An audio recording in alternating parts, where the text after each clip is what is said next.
If everyone could please rise and join me in a moment of silence.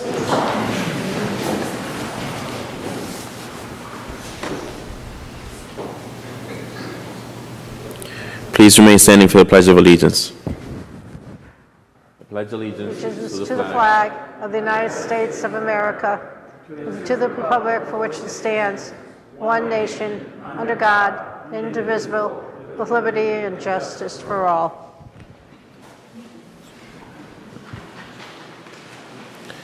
Item number 1, Mr. Clerk. Item number 1 is an application for a permit to keep, store, use, and sell petroleum at 700-714 State Street. Good evening. Hamilton Ramos for Pride. We are here presenting for the petition, as been stated, and we're here to see if you have any questions. Any questions from the council?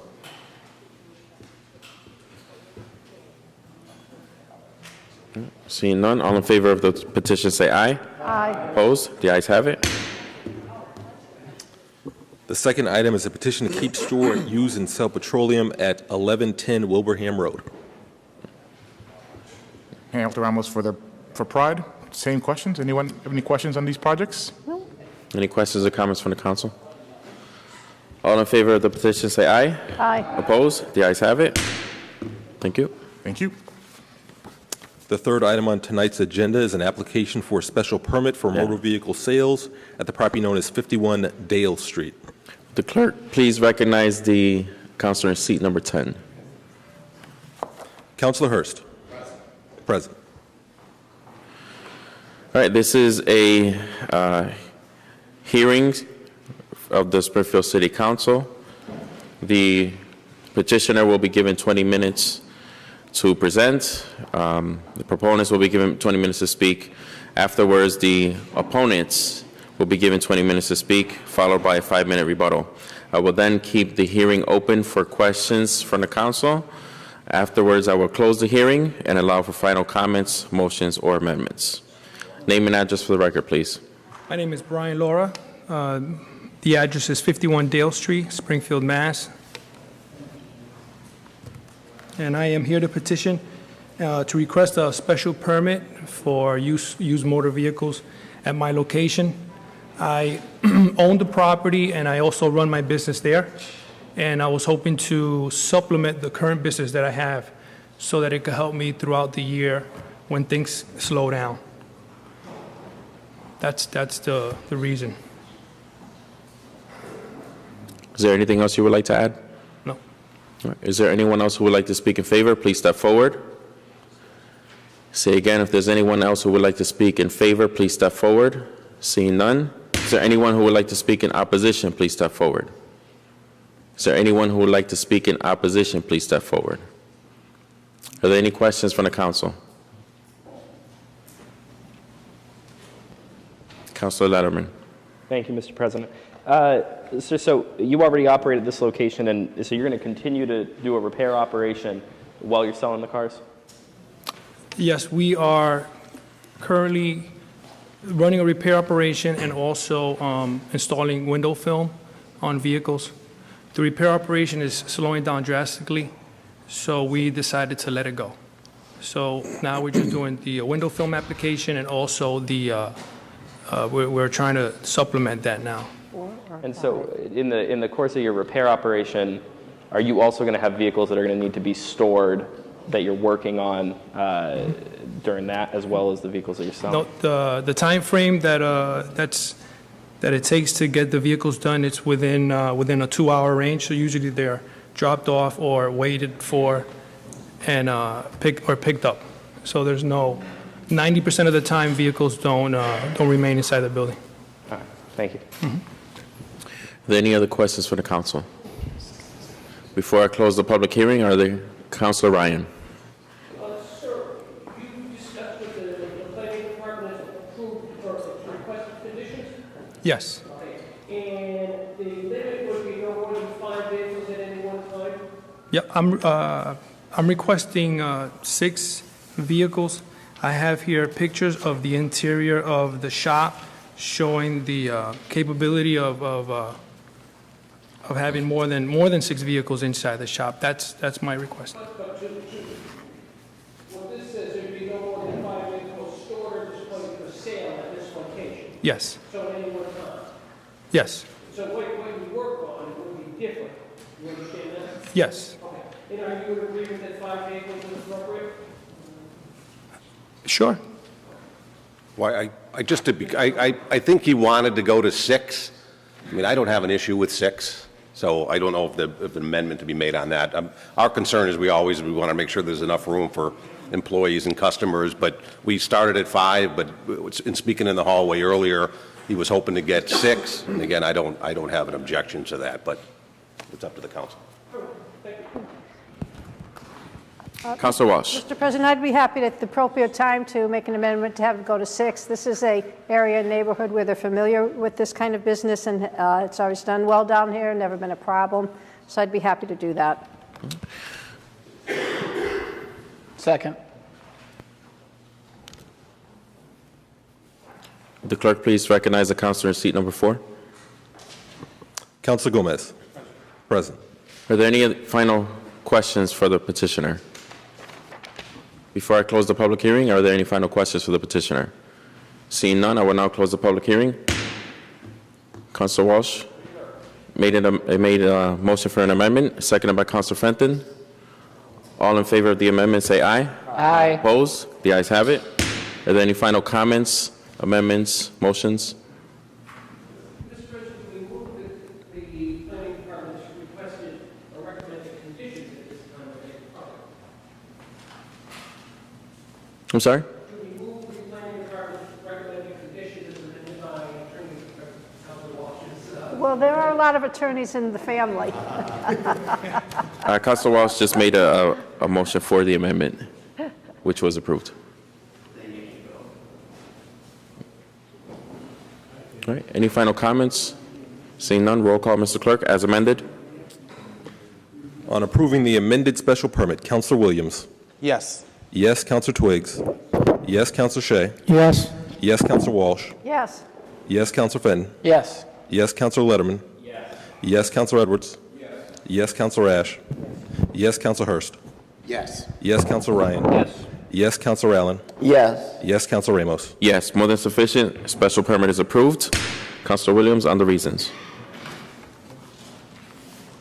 How are you, Adam? The specific site is an appropriate location for such a use, structure, or condition. The use is developed will not adversely affect the neighborhood.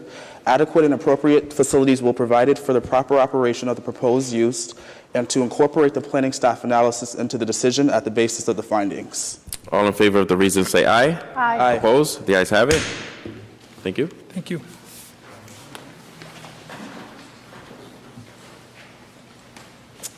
Item number 4 is an application for a special permit to operate a drive-up service window at the property known as 705 Liberty Street.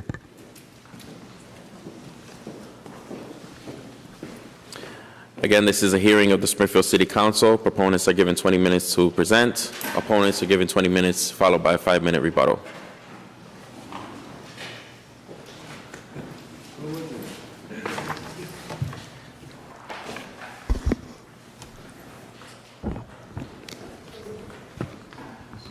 Good evening, councilors, and I wanted to acknowledge the new councilor and the returning councilors. For the record, my name is Paul Karen. I live at 15 Crestview Road in East Long Meadow. I represent John Salima, Salmar, the Salima Management Group, the local Dunkin' Donuts franchisee. We're here before you tonight with a request for a special permit for the newest Dunkin' Donuts that's being proposed at 705 Liberty Street. It is taking over an old gas station and an old building, and it's a state-of-the-art building that's going to be erected. People that are familiar with the area know that there's a Dunkin' Donuts at a gas station up the road. That one will remain open until such time as the new Dunkin' Donuts is open, and it'll be a seamless transfer It'll probably be open in the morning. In the afternoon, the new Dunkin' Donuts will be open. We have the unanimous support of the Hungry Hill Civic Association. This represents a major investment on Liberty Street and additional employment opportunities for local residents. I'm going to turn it over to Rob Levesque, who is the project engineer, the site engineer, to be able to answer any questions. But it is clearly it's an investment of nearly $1 million in the Hungry Hill on Liberty Street, and it's going to provide a state-of-the-art Dunkin' Donuts with better customer experience because there'll be additional seating and there is an adequate queuing lane for drive-through traffic. At this time, I wanted to turn it over to Rob Levesque. Thank you, Paul. Good evening, Mr. President and councilors. Rob Levesque from our Levesque Associates. We're the landscape architects and civil engineers as surveyors on the project. The plan to my left is a plan showing the proposed Dunkin' Donuts to be located at the corner of Liberty and Phoenix Streets. The subject property is made up of a few parcels. There's 2 structures on those parcels right now. One is a multifamily residence. The other is a former car repair business. Both of those structures will be raised, and we'll be putting in the site plan that you see before you. The site plan that we have has a total of 19 parking spaces and 10 to 12 stacking spaces, depending on how you look at it. Typically, the minimum stacking spaces that we would want on a site like this would be 8 spaces. This gives us a few extra. We expect this site to function very well. We've had a traffic study done by Fuss & O'Neill. Steve Severia from Fuss & O'Neill was the traffic engineer. In their traffic study, we looked specifically at some questions that Mr. Signoli, your city engineer, and a few of the department heads over there basically described a question about stacking, and that was found to be not an issue. The traffic study was actually reviewed and approved by the engineering department. We have a letter from the engineering department. They reviewed our full plan set, stormwater, et cetera. There were a few minor changes that they wanted made to the plan set, including some pedestrian improvements at the corner of Liberty and Phoenix. And I believe there's a crosswalk internal to the site that they also wanted us to add. So those minor revisions have been made. We've provided an updated plan set. We have certainly the traffic study and the plans that I can go into greater detail on. But we did a full set, which I believe Paul has passed out to you, that has a number of sheets that include not only the site layout, site grading, and any of the other sheets that you might have questions on, like lighting, lighting, photometric plan, and landscaping plans as well. So to keep it brief, I'll turn it back over, and I'd be happy to answer any questions you may have. Is there anyone else who would like to speak in favor? Please step forward. Name and address for the record, please. My name is John Sampson. I am from Wilbraham, 6 Hilltop Park, but I am a property owner directly across the street from the proposed Dunkin' Donuts, and I just want to speak up and tell you I am the oldest business in Springfield of 145 plus years, and my family's been in business that long, back into the 1870s, and we are 1,000% in favor of seeing that property changed to a Dunkin' Donuts. I think it's great because I was sad to see everybody leave across the street over the years, and I'm still there and planning to be there for a while. It's only a small part of our business, but I do invite Dunkin' Donuts, and I thank you for listening to me. Thank you. I hope you know who I am.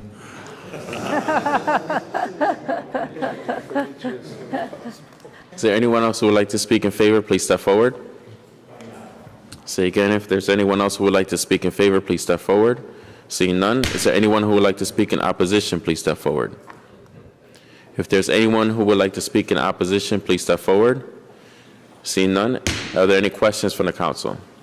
Councilor Fenton. Thank you, Mr. President. For the council's benefit, Mr. Karen appeared with Mr. Martins before the Hungry Hill Citizens Council, I believe it was last week, to review this proposal, and it's something that we're very excited about as a neighborhood and community. I actually met with Mr. Martins and Mr. Karen at their Cottage Street facility several months ago to review this proposal, and we're excited to be turning online a long vacant and, for lack of a better way of putting it, dilapidated property. So we're very happy about that. I do have a couple of questions just based on seeing these zoning drawings here, Mr. Levesque, and maybe Mr. Karen, if you want to fill in where necessary or needed. One of the things that we discussed in the meeting was the location of a pylon sign, which I don't see in your zoning drawings. Do you have intentions to erect one, and if so, where? We do. We would meet the current sign regulations. Typically, we would submit a separate package for that. I think Duncan is going through some changes right now. We want to make sure that we have the correct sign package before we bring it in. But logically, it would either be located at the corner of Phoenix and Liberty or along the Liberty Street frontage. Okay. We have two, probably either in the middle near the building or towards the Liberty and Phoenix Street intersection. Okay, thank you. And another question in reviewing the plans is I notice in the detail it indicates that the fence for the abutting property on Phoenix Street is a stockade fence, and what we had discussed was a vinyl fence at the neighborhood meeting. So, Yep, I believe, so our typical stockade fence would be a vinyl stockade fence. okay, so that level of detail is just omitted, but it would be your intention to make it a vinyl stockade And we would fence. be happy with a condition that described that. Okay, that won't be necessary. The final component, which I don't necessarily want to move to make a condition of the permit, but I want to make sure the council, for their benefit, is aware. We did discuss at the meeting the request of myself and the neighborhood to have a trash receptacle for vehicular use accessible between the point of sale, which is the drive-through window itself, and the curb cut on Liberty Street. So I just want to reiterate to the petitioner that it's your intention to do that and to do it with an extended mouth, if you will, not less than, I would say, 12 inches from the receptacle to make it easy for folks to discard of their rubbish as they exit. That's our intention. Okay? Thank you. Fully support this project. Councilor Allen. Thanks, Mr. President. Just a couple of questions. First, Paul, could you trace kind of where Liberty is on that in Phoenix and kind of where the drive-through stuff is on the plan? It's not obvious to me. This is Liberty Street in Phoenix, area over here. The cars would come up, and really, it has an elongated stacking area. The order board is along the back part of the parcel, and driving around is the pickup window. So that stacking area for the cars is kind of near the Save-A-Lot, am I right? The supermarket that's there kind of thing? That's correct. On that side? Okay, and how long and how many cars can fit in that stacking arrangement without spilling out onto Liberty Street? Well more than 12. Right now, we're conservatively calling it 12 because what we don't want is a conflict between the people trying to park to go into the restaurant and the actual stacking area. So we have an independent stacking area that only conflicts with the employee parking, which is, you can imagine, they're in there working while people are stacking. So just to show you on the plan, and I don't know if there's a microphone appropriate. Sure. I'll speak up. So, Is there a way that we can bring that closer to you so you can speak into the microphone so the people at home can hear? Great. So if this helps, in your packet that Paul had passed out on sheet C4, revision A, which is a few pages in, you'll see that we have a layout plan, and that layout plan describes the parking, the handicap areas, some pedestrian crosswalks, as well as the stacking itself for the drive-through. So you see what happens is you come in on the south side of the site off of Liberty. We enter in, and there's 1, 2, 3, 4, 5, 6, 7, 8 spaces that are going to be dedicated directly to traffic entering in and wanting to go into the business. From there, we have the ability for vehicle traffic to go counterclockwise around through the drive-through or to pass just behind the building if they don't want to go into the drive-through. So there's two options for exiting the site. Actually, there's really, there's three options for exiting site. One would be to enter back out off of the southerly curb cut, which is, so the southerly curb cut is here. So when you come in, you can come in and go park, pick up your coffee and leave, or you can go through the drive-through, which is back here, with those 12 stacking spaces that I mentioned, not including a space here so that people can drive by, and not including any conflict here. So the total stacking that you could actually physically get on this site is well in excess of about 18. Okay. So it's a significant amount of stacking for such a small site. I think you just said there were three options, and you just outlined two. Is there a third option? And the third option is to exit out this way. So if you come in and park and you want to leave, you can come around and exit this way, north on Liberty or south on Liberty. Without disrupting the drive-through. That's correct. There'll be a stop bar here so that people won't block this area and we'll be able to drive through. We'll also be using that movement for truck deliveries as well. Okay. Is it going to be at all like the one that was just redone on Wilbraham Road? The structure may very well look similar to that. As far as the function of the drive-through, it is a little bit different, but it certainly will function similar. Okay. I think it said in here, pedestrians will be able to go in and come out without going across any lane of traffic. That's correct? Yeah, so if you look at these tanned areas here, these are actual sidewalks that will be improved as part of our creation of the site. The curb cuts will have pedestrian ramps down, detectable warnings per the requirements, and then what they can come in is, basically they can come in right in front of the building, as well as go to and from the parking spaces without a conflict. So pretty much pedestrians can get in from any direction safely. Over here, we're directing pedestrians down Phoenix to the corner and then down Liberty to the south to the building. So all the access and egress is on and off of Liberty, is nothing on Phoenix? That is correct. Yeah, good.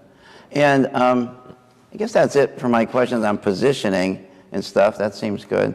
There was a big article in the paper today about Dunkin' and, you know, the new concept of Dunkin', which is just called Dunkin' without the donuts. They opened one, apparently. And there's been a lot of stuff about taps for coffees. Is this any of that applying here, or is this traditional? This is brand new, the latest and greatest for Dunkin'. Are you gentlemen? Probably has to come up to the podium. Sorry. This is all brand new. It's the prototype that they just built out in Boston, and it has all of the latest things that were approved for products, equipment, the layout of the store. So there's a lot of new products coming out. We just did the menu simplification a couple weeks ago where we eliminated a bunch of products, and that was to make room for all of these new products that are coming out, including with the new equipment. Those taps that you see, different way to dispense iced coffee, so we get a bunch of different flavors. It's a fresher product, easier to make. It holds longer, so it's easier on the crew. Fresher product throughout the day, so it's just completely different. Taking the donuts out of the name was really to identify Dunkin' Donuts, and now Dunkin' as a beverage-led brand, and sort of leaving that donut shop image behind a little bit. So really more focused on drinks. So this one here may end up being that. Right now, since they just opened this one, there'll be a point where all of the old just stops and everything will be new with all of that new equipment and new operational design and all that. Exterior, you really won't notice the difference. It's all inside. So when that point, when they have the equipment procured, everything ready to go, then you'll see that change. So it's happening now. So over the next few months, a store could be built today and look like the old, or be the old, let's call it, equipment, and another one be built tomorrow and have all the new stuff. So it's all happening now. So it's hard to predict exactly how far along there may be some changes from what you conceive today to what. That's right. So they built this one. It's the first one. It has everything. They'll learn from it a little bit. So over the next few months, there'll be some tweaks made to it. and then the green light will be given, and then every new store that opens across the country will be that type of prototype. Until that point, if we have any construction over the next few months, it still may be the design that you see today, but at a certain point, there'll be a cutoff and everything will be new, and we don't even know when that'll be. All right. So it'll be this year. At some point this year, everything will be just Dunkin'. If you open one today, it'll be just Dunkin', but the equipment and those taps that you saw and those things, those will maybe still take a month or two. Okay. So if you can please state your name and address for the record, please. Peter Martins, 5 Stonington Drive, Wilbraham, Mass. 01095. Thank you. And my last question, I think, is just the time frame for this? You know, the construction and... We're pretty much ready to go. Once if we get the final approval, then we need to finalize the architectural plans. That usually takes about 4 to 6 weeks. So we could be ready to go in the spring, once the weather breaks, if we get final approval. It won't take long. It's pretty standard, pretty typical, nothing too exciting. The only thing that may postpone it was if the company were to say, okay, in 4 weeks, let's say, you'll have all of the new design and layout, so you hold off 4 weeks or 6 weeks. So we would want the latest and greatest. So if it was a matter of waiting a month or two, we would just hold off and then wait for that and new equipment to be available so we could start with the new rather than open and then be behind a month later. So we'll wait on that, but most likely it'll be a springtime startup construction-wise. Okay, great, thanks. Sure. Councilor Marcus Williams and then Councilor Letterman. Thank you, Mr. President. Excuse me. Mr. Karen, or perhaps the developer, can you speak to, I know Liberty and Phoenix to be a dense neighborhood in terms of just, the amount of residents that live in that particular area. In terms of your hiring practices for Dunkin' Donuts, do you see maybe giving some priority to the younger folk that live in that particular immediate area? Traditionally, Dunkin' Donuts now hires almost 1,000 people, and a vast majority are residents of Springfield. A lot of young kids, that's their first job, and we really encourage the local kids to apply for jobs in the area. But yeah, and it's it's most of our stores is the local kids, and we have mostly part-timers. They're mostly kids that walk into work. They're from those stores. We actually prefer that. The kids know the area. They can walk to work. It's really convenient for them. If it's convenient for them, most likely they'll come in and won't call out. They walk in. So 90% of the stores that we have in any area, it's local kids from right around the store that work there. Perfect. And by making this move, we'll probably add maybe 15 positions from being across the street in the gas station, because it's a full building. You need 2 people on at a time versus the gas station where you only need 1 because the gas station has an attendant. So we'll probably add maybe 13 to 15 positions, and they'll all be local kids for the most part. Great, thank you. I also rise in support of this. Mr. Karen, you've been a good neighbor to us at 16 Acres.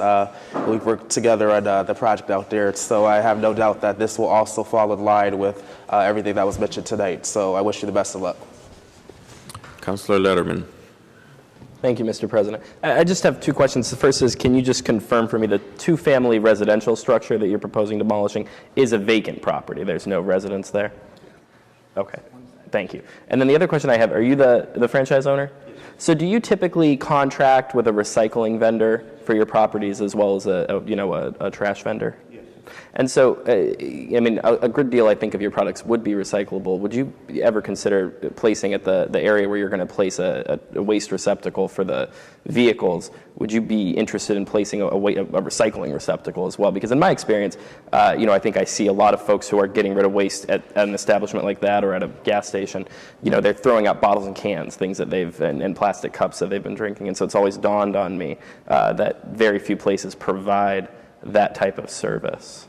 Yeah, I've been in talks actually with the different our waste companies and about that. So I'm pretty sure there's some good work going on as far as something that would be affordable for us to do at the store level room-wise, how it gets recycled, what type of container it is. So I've been in talks with them for that, and it's not just me here locally. Duncan Brands Corporate is working with a few different vendors to work on a plan for the entire Duncan world, so that it would be one-stop shopping. So as part of a new store development, you would have your trash, your cardboard, and then your recycle. So they're working on that. It'll, obviously, they would get a better deal if they could if they could negotiate something nationwide, but they are working on that. But you don't have any plans to provide it out. What type of recycling operation do you have now? Like, what would be recycled? We have trash and we have the cardboard containers, so separate cardboard and trash. But that's not available to your customers. That's for what your employee. That's what we do, yeah. For the customers, we have the regular trash receptacles, right. So there's as no far as something recycling specific for receptacles. them to recycle inside the store or out, that's the talks that are happening. What we could have inside, what it'll look like, how big it'll be, what we can have outside. So there's a lot to think about. It is being talked about, but there's a lot to think about what actually works. I mean, we serve food, we make food, we serve food, so there's things there to think about. So it is being talked about. Thank you. Appreciate it. Sure. Any other questions from the council? Before I close the public hearing, are there any final questions from the council? Councilor Ryan.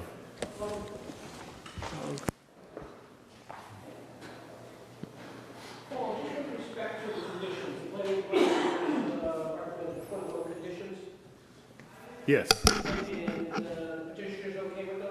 Yeah, we're fine. There's one point that came up at the last Hungry Hill Civic Association meeting, and I believe that they sent it and included it in the letter of support that they submitted to the council. Normally, typical hours of operation go till about 10 o'clock at night, but what we asked and got the support of the association was to close the lobby at 10, but give us the ability to leave the drive-through window open till 12. I mean, we haven't started yet, but we wanted to have the flexibility. We find a lot of people, sometimes late at night, enjoy picking up a cup of coffee, and the neighborhood council was fine with that. Okay, and it is in the letter from the Hungry. Right. So, Mr. President, I would ask that we amend the suggested recommended conditions to allow them to the hours of operation from 5 to 12 p.m. with the understanding that the lobby will close at 10 p.m. Second. Motion made by Councilor Ryan, seconded by Councilor Fenton. All in favor of the amendment, say aye. Aye. Opposed? The ayes have it. Are there any final questions from the council? Before I close the public hearing, are there any final questions from the council? Councilor Walsh.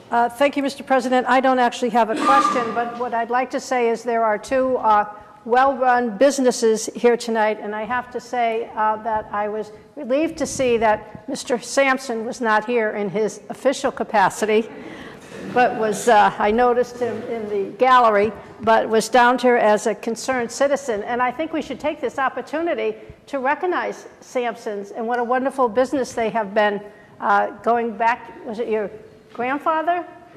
Great-grandfather that started this business, and they're still here. And not only are they a well-run business, but they are, besides being excellent corporate citizens, they probably are the most generous citizens in the city of Springfield. You can't go anywhere in Hungry Hill or any St. Patrick's Day event where there is not a wonderful gift from the Sampson family, and they do that all across the city. So I think they deserve to be recognized and thanked for staying with us.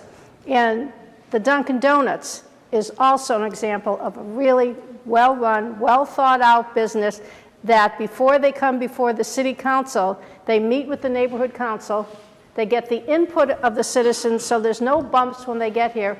And if your project in Hungry Hill is as successful as the one at the X, which was a major improvement to the area, you know, I'm very, very happy to support it tonight and wish you both well. Although I do hope more people go to Dunkin' Donuts than go to Sampson's. We do too. Are there any final questions from the council? Seeing none, I will now close the public hearing. Are there any final comments, questions, final comments, amendments, or motions? Roll call, Mr. Clerk, as amended. On approving the amended special permit, Counselor Williams. Yes. Yes, Counselor Twigs. Yes. Yes, Counselor Shea. Yes. Yes, Counselor Gomez. Yes. Yes, Counselor Walsh. Yes. Yes, Counselor Fenton. Yes. Yes, Counselor Letterman. Yes. Yes, Counselor Edwards. Yes. Yes, Counselor Ash. Yes. Yes, Counselor Hurst. Yes. Yes, Counselor Ryan. Yes. Yes, Counselor Allen. Yes. Yes, Counselor Ramos. Yes, more than sufficient. Special permit is approved. On the reasons. The specific site is an appropriate location for such a use, structure, or condition. The use as developed will not adversely affect the neighborhood. Adequate and appropriate facilities will be provided for the proper operation of the proposed use and to incorporate the planning staff analysis into the decision at the basis of the findings. All in favor of the reasons say aye. Aye. Opposed? The ayes have it. Thank you. Thank you.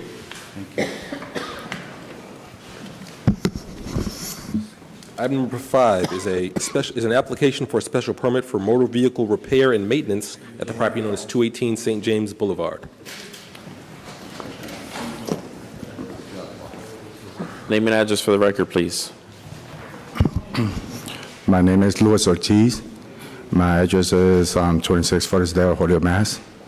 I'm here to propose for a permit for a used tire shop. Speak up a little bit so we can.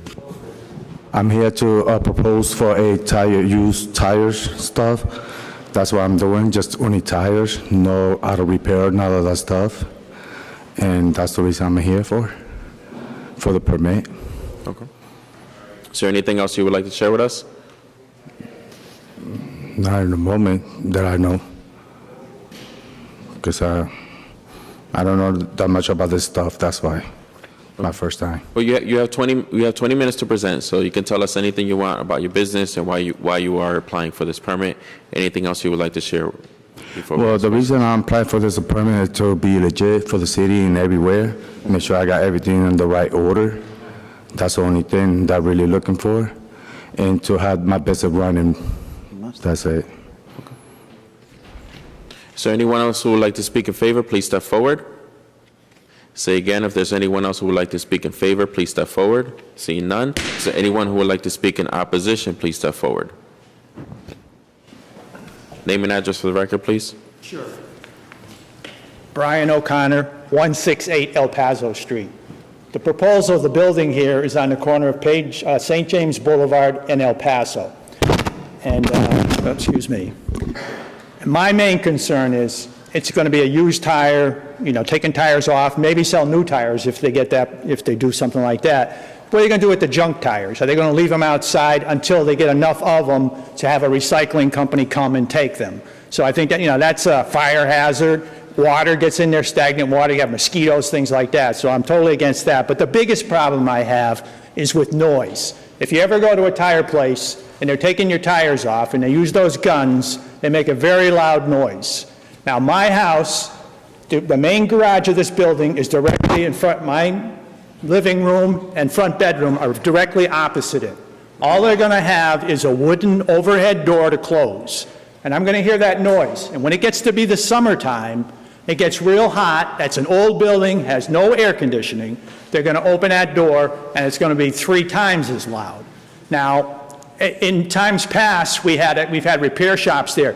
But we didn't have anything like this to come. It was like in the 70s to come and voice our opinion. We didn't have a neighborhood council that we could talk to, so that's why, and they're here tonight.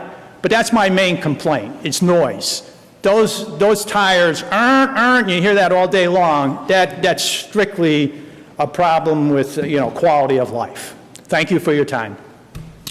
Is there anyone else who would like to speak in opposition? Please step forward. A little shorter. Marie Koski, I live at 931 St. James Avenue. I am a member of the board of the East Springfield Neighborhood Council. Neighbors who are abutters to this property have attended informational meetings with the petitioner at the Neighborhood Council office. We appreciated his information regarding the proposed sales. Some neighbors, as you know, are here tonight, but those not able to attend have shared their views with us. They've made it clear that they believe this proposal will be detrimental to their quality of life. Concerns include lack of parking for employees and customers, excessive noise from the equipment, and the fact that the property is abutted by residential homes. Additional concerns include storage of tires and the potential for additional car repairs, although not requested by the petitioner at this time. The outside of the building continues to be poorly maintained. Posts from the previous fencing are still standing around the perimeter. Bags of leaves are still against the building from the past fall. Lawn care and snow removal seem to happen only after complaints. It should be noted that there is another business in the building, the owner of the building, which again impacts parking. A vote was taken at the Neighborhood Council meeting, and the result was that 24 opposed the proposal, 3 were in favor, and a few opted to abstain because they felt it wasn't close to their homes and that the decision should be made by the abutters. As you can see from the report from the planning staff, they too have significant reservations regarding this proposal at this time. We regretfully recommend denial. Thank you. Is there anyone else who would like to speak in opposition? Please step forward. Say again, if there's anyone who would like to speak in opposition, please step forward. Seeing none, you have a 5-minute rebuttal. If you would like to respond to anything that was said, you have 5 minutes to address the council. Not really. Not really. I just want to go by the rules and stuff too, like the noise they're talking about, the guns, air guns. Yes, the old ones make a lot of noises, but not the new ones. We got the new ones now, which is more 10% to 50% more quiet. That's it. In the new tires changes machines, the old ones are, yeah, they're real noisy and stuff, but they're not. These are new ones. These are new connection of machines. They're brand new. And they're not that kind of noisy like the old ones. Is there anyone else who would like to speak in favor? Please step forward. Councilor Fenton. Thank you, Mr. President. Just before we close the hearing, I do have a couple of questions for the applicant. Mr. Ortiz, thank you for coming down and obviously for your interest in Springfield and pursuing a business in our neighborhood. We're excited about that and excited always about the possibility of working with prospective business owners. As you did hear, though, there are some concerns from the Neighborhood Civic Association and abutters, not just Mr. O'Connor, but I've also heard from other folks on the street. I heard from Mr. and Mrs. Shea and from the Shushucks and some other folks who do live on El Paso in that St. James Boulevard area. And the concerns that I've heard that are the most merit-based surround noise, which you've attempted to address, but also the larger issue of parking. And I'm reviewing the materials that have been submitted here and reviewed by the planning department, which they've made a negative recommendation here. I'm wondering if you can speak at all to the parking issue. Do you have any off-street parking spaces, and how do you expect your customers to be coming to see you at the repair place? Well, mostly cars that comes there, is not that many about them. The most can come 2 at a time, every 20 minutes, maybe half an hour, 45 minutes, it all depends. This is not an in and out, cars coming in and out, because my father been in business before, and he knows how this works out, about cars coming and stuff. The really I need is just 2 parking spots, and it's right in front of the garage door. They can park right there, you know what I'm saying? And the reason is because we can't find no more else property to rent. So when he found this one, I didn't know it was going to be a little bit problem with the neighbors. So you're currently renting a portion of the building? Yes. And you were operating this business for a period of time, and then the city came and advised you that this was not a permissible use without a permit, is that correct? We never operate the business yet, since we got it. We got everything. You never sold any tires? Nothing. Really? Yes. Okay. Mr. President, I'll let the rest of the hearing continue before finalizing my remarks, but I do have substantial reservations and concerns about this, which, after the hearing's concluded, I'd like an opportunity to address. Before we continue with questions, the recommendation for the planning department is to continue. I would like to give Phil an opportunity to explain that position. Support that. Well, as was noted, we do have some concerns as well about this particular use. I wrestle with these older commercial buildings that happen to be located next to residential districts. So to me, it's kind of a balancing act of what you're allowed to do. Is it better to leave them vacant, and is it better to utilize them. So I kind of wrestle with this one. I mean, as was mentioned, there was a repair shop in here previously. It was General Saw and Lawnmower. That tended to be more of a drop-off, where you brought your lawnmower, dropped it off, or your saw and left. So my main concern is with the parking at this location, because I think with vehicles, I'd been working with Mr. Ortiz to try and get a plan, but I never really got kind of a solid plan of how he intends to do parking. So that was kind of my hope tonight, if this gets continued, that he can provide either an interior layout of the building that shows that he's got room to store cars in there. You know, I also was concerned with the condition of the property as well, but, you know, I'm not sure if that reflects on Mr. Ortiz versus the owner of the building, but there were some issues that I noted when we were out there. So again, to me, it's again a balancing act about how to utilize these commercial buildings. And I'm you know, at the end of the day, I'm not sure if this is the greatest fit, because again, I do suspect there will be noise. Again, I think there was noise previously, but it may have been a different variety. So it's kind of a conundrum. Again, we certainly like small businesses, but I'm not sure if this is the greatest location for this particular use. But again, my goal was to see if there's a way to get an end game of how he intends to handle parking. Any final questions from the council? Councilor Letterman. Thank you. Mr. Ortiz, have you met with the planning department and talked with them about some of the concerns that the neighborhood council has brought forward? No, sir. I'll be honest, no. You haven't met with Mr. Dromi, but you have met with the neighborhood council. Yes, I did. And I mean, one of the concerns that I think is valid, in addition to the parking, is the storage of tires and the display of them for sale. Do you have a plan for that? Are they going to be displayed outside? Would they all be inside the building? Everything's going to be inside. I don't want nothing outside. It's like when I was in the meeting, I told them I don't want nothing outside, especially the old tires, because if it rains a lot and it fills with water, a lot of mosquitoes and stuff is going to come out. I don't want that, you know. I want to keep it inside, and plus I got proof here that I got a recycle company that comes and pick them up for us. Recycling. That was going to be my next question, was Yes. on the disposal of the tires. Who's the company that you contract with? This is the contract with Empire from Connecticut. They come and pick it up for us. All the recycle, everything is good. I have a question for Phil too, but is that appropriate now?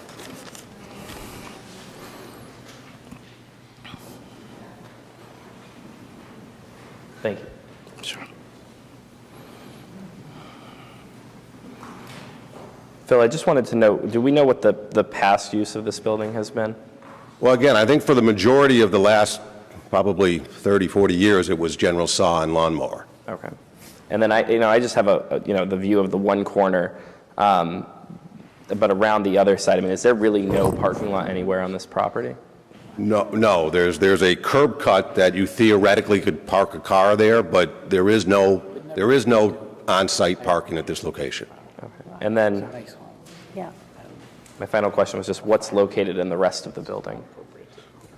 I think the majority of the building is vacant, but there is an electrical shop in a portion of the building. I don't know how much square footage they occupy, but there is a sign on the building, and it does indicate that it's an electrical shop. So I'm not exactly 100% sure what they do there and how much they occupy, but there is an existing building in there. Okay. I mean, excuse me, an existing business in there.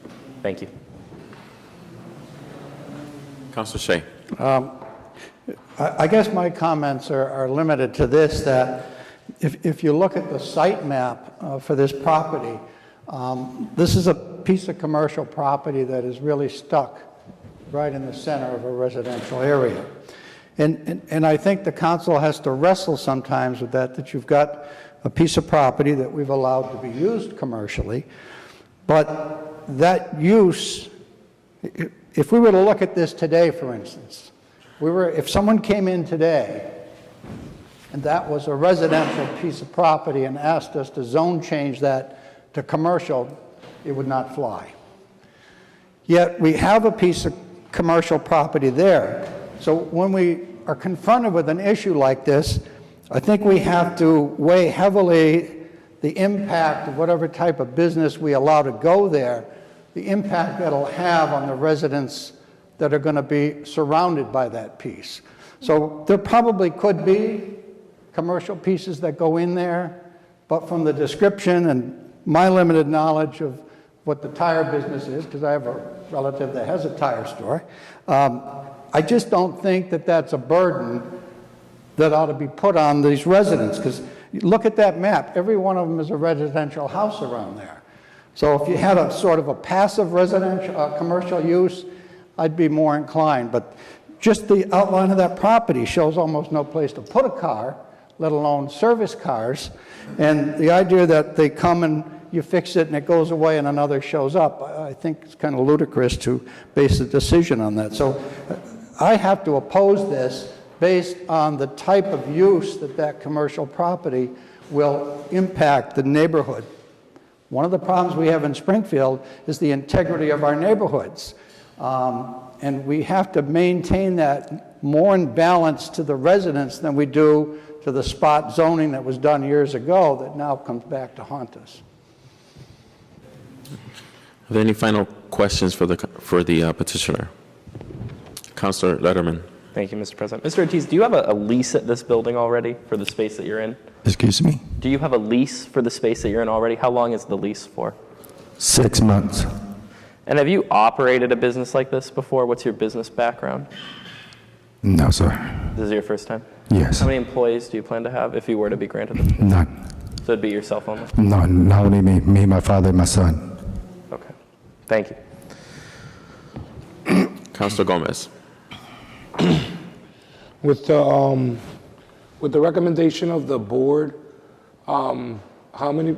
It's a question for you, ma'am. How many sit on your board? How many sit on your board, your neighborhood board? 9. And can you tell me the vote again? 24. Okay. It was open. Everyone that was at the meeting. So you have 9 neighborhood boards. What I'm asking, if you could come to the podium, I apologize. I hate to tell you to stand, ma'am. I apologize. The board was unanimous. What I'm asking is, out of the 9 that are elected to that board, all of them those are the ones that actually have the voting responsibility. So out of those 9. 9. So 9 voted. And I will say, it was people. We talked among each other after we voted, and we most of us struggled with our decision because Mr. Ortiz came, he spoke. We'd love to see him be successful, but we were considering the neighborhood, considering the neighbors, and we really felt we needed to oppose it. But and it was unanimous. The board unanimously voted. This decision. Yes. Okay. Thank you, ma'am. I appreciate it. I had another question. I guess it's for Phil. Phil?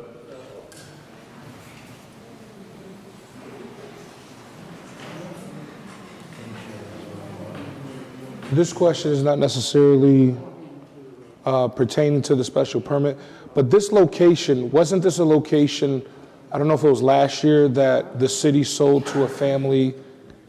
I'm not sure. It's newly sold to a family, to a woman, I believe. Well, I don't believe it was through the city. Wasn't it through the No, city? I don't believe this was ever all this- we would have gotten was through the tax title process, but I don't believe this was. So okay. I don't recommend. This is the property next door to CVS. No. We're down by Marshall Roy. Oh, up more. Yeah. Oh, okay. Yeah. So now I know exactly where it's at. My brother lives on that street. Okay. It's right next to Marshall Roy, El Paso. They live on the right It's a street down from. Okay, now I just wanted to clarify that. I was confusing 2 properties. So realistically, with Councilor Shea, some of these properties exist. We have that same dilemma in President Orlando Ramos's district, that some of these streets are zoned difficult, and and these are the troubles that we run into. And I honestly, I know as an asset, the actual business would do well in that area for the residents, but next to somebody's house, it's a tough sell, and to just think about sometimes the tire situation, that's in, and I know tire shops. I was raised around rims and tires my whole life. And when I hit a curve, I go to the tire shop and get a $20 tire, $25 tire. It's tough to, buy brand new tires sometimes. It is. But the disposal part of it is the biggest thing. And with not having any parking, that's another difficult sell. And the question going off of what Councilor Letterman, so you already signed the lease with this tenant to do this situation there.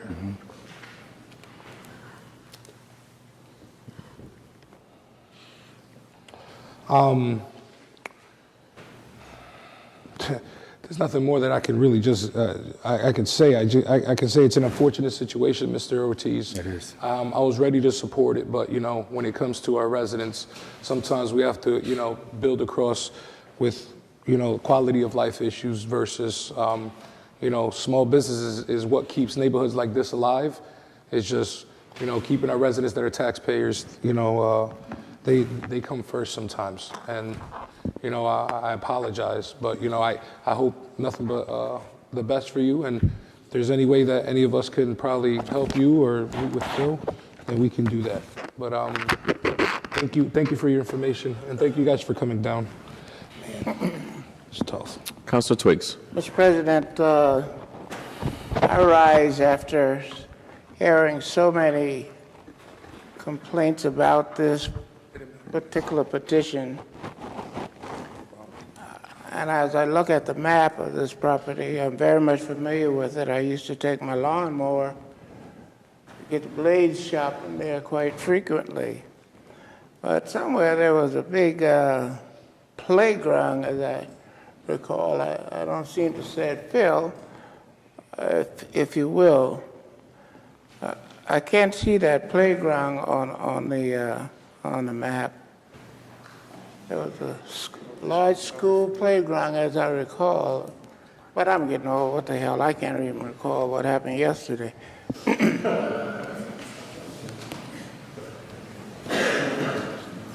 Bill. Yes. At some point, I used to go to this lawnmower repair,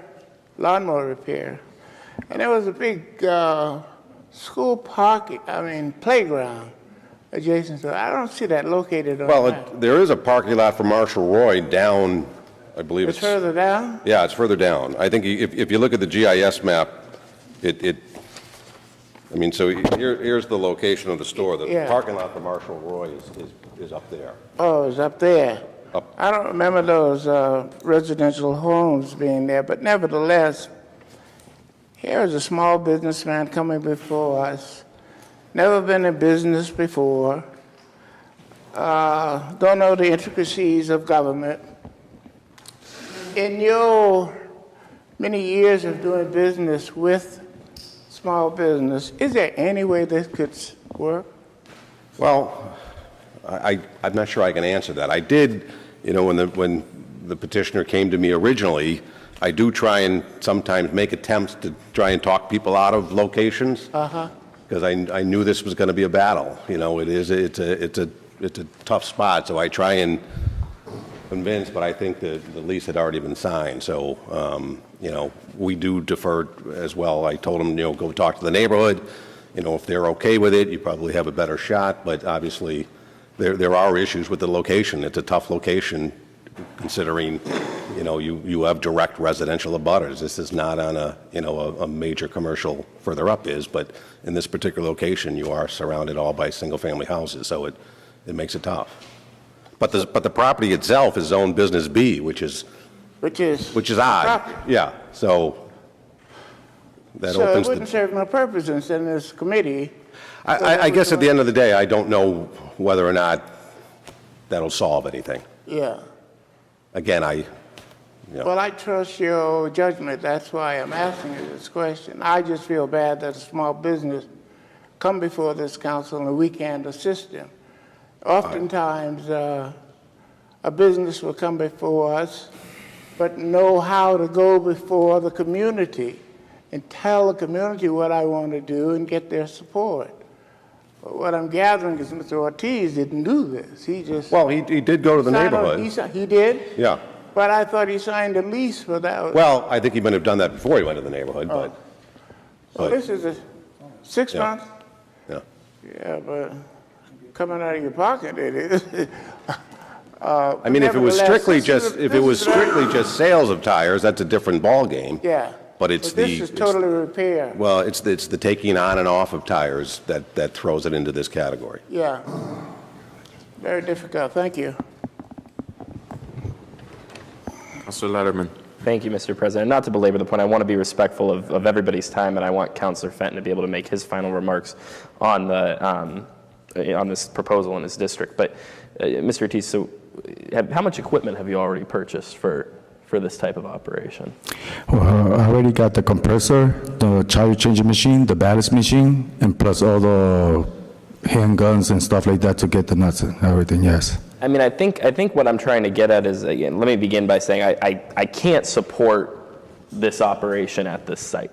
I think with such close residential abutters, I'm familiar with the area. I went to elementary school across the street at Pottinger. I knocked on doors during the campaign. As a matter of fact, I parked right in front of the building when I knocked that street and spoke with residents. I think it's really clear, and I think that my colleagues would agree that this seems to be an inappropriate use. I guess my question is for Phil, and it's unfortunate that you have a lease as well already and so much invested. I'm wondering if Phil knows of, at some point, another property that might be more appropriate, for this type of operation, just because as Councilor Twiggs and Councilor Gomez have referred, this is an individual who's trying to do business in the city of Springfield, start a family business, and I'm just curious if there are other sites that might be appropriate that we could refer Mr. Ortiz to. I'm just trying to humanize I don't know this. offhand. I would recommend that if he would like, he could certainly talk. We have the economic development side of the office does try and help small businesses. There may be a way. I don't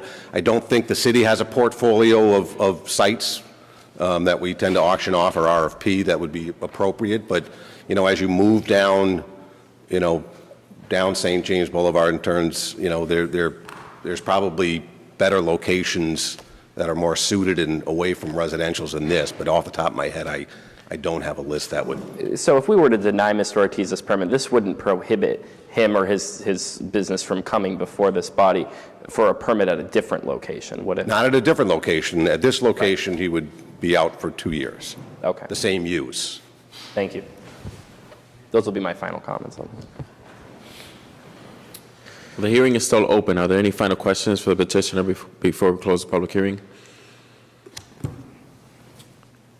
Before I close the public hearing, are there any final questions? Seeing none, we'll now close the public hearing. Any final comments, motions, or amendments? Councilor Fenton. Mr. President, I'll be brief. I'm not pleased to do this evening because Mr. Ortiz seems like a fine gentleman and wish him success in his future endeavors. But in light of the variety of complaints that I've received from people on El Paso Street and on St. James, as well as the unanimous opposition of the East Springfield Neighborhood Council, I am going to be opposing this application for special permit tonight. It's nothing specific to Mr. Ortiz's business plan or his business acumen. Rather, it's specific to this use. And any operator, whether it was the largest or the smallest in the world, who came in proposing to do installation and rehab of tires at that location, I would oppose with the same vigor. Are there any other final comments, motions, or amendments? Seeing none, roll call, Mr. Clerk.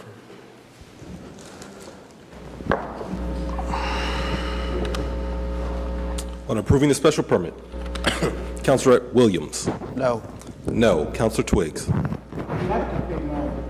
Reluctantly, no. Councilor Shea. No. No. Councilor Gomez. No. No. Councilor Walsh. No. No. Councilor Fenton. No. No. Councilor Letterman. No. No. Councilor Edwards. No. Councilor Ash. No. Councilor Hurst. No. No. Councilor Ryan. No. No. Councilor Allen. No. No. Councilor Ramos. No. Not sufficient, special permit fails. Councilor Williams.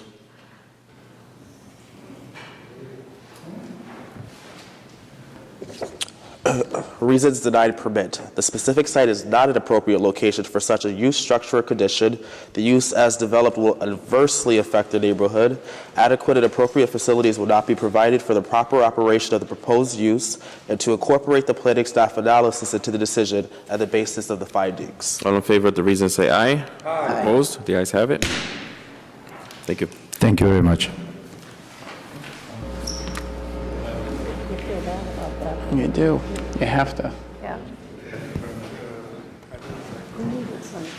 The last item on tonight's agenda is a amendment to the Springfield zoning ordinance, Article 4, Section 4.7, adding a temporary moratorium for marijuana establishments. Good evening. Good evening, Phil Dromey, Deputy Director of the Office of Planning and Economic Development, and I'm here tonight to move forward with a amendment to the Springfield zoning ordinance for a temporary moratorium on marijuana establishments. As I'm sure the council is fully aware, the state of Massachusetts voted to allow the implementation of recreational marijuana, and what we're recommending tonight is that a moratorium be placed on that specific use. We were back before the council on this moratorium last year, and that was voted by the council for a 6-month moratorium. That may have been a little premature because at that particular time, the state was not even accepting applications. I think the big difference in tonight is the approach of the ability for uses to be applied for at the state level. In the package that I submitted to you, the Cannabis Control Commission did issue a set of draft regulations back in December. I included those in the package. They are due to finalize those at the middle of March, and the big thing here is then they would then start accepting applications for these proposed uses at the beginning of April, and then issuing the permits, I think, between June and July. So, obviously one of the hindrance to create our regulations was waiting on the state regulations, and although we have a draft, we are still waiting on the finalization of those. So between when those are finalized and when applications start to be accepted, it leaves very little time for the city to enact regulations and get those passed. Zoning ordinances do take several months to get passed. So we are here tonight recommending. Currently, what is put forward to the council is that the moratorium be in place until December of 2018, or until such time that the regulations can be drafted and adopted by the city. This is a very similar process that we went through with the medical marijuana ordinance. We imposed a moratorium.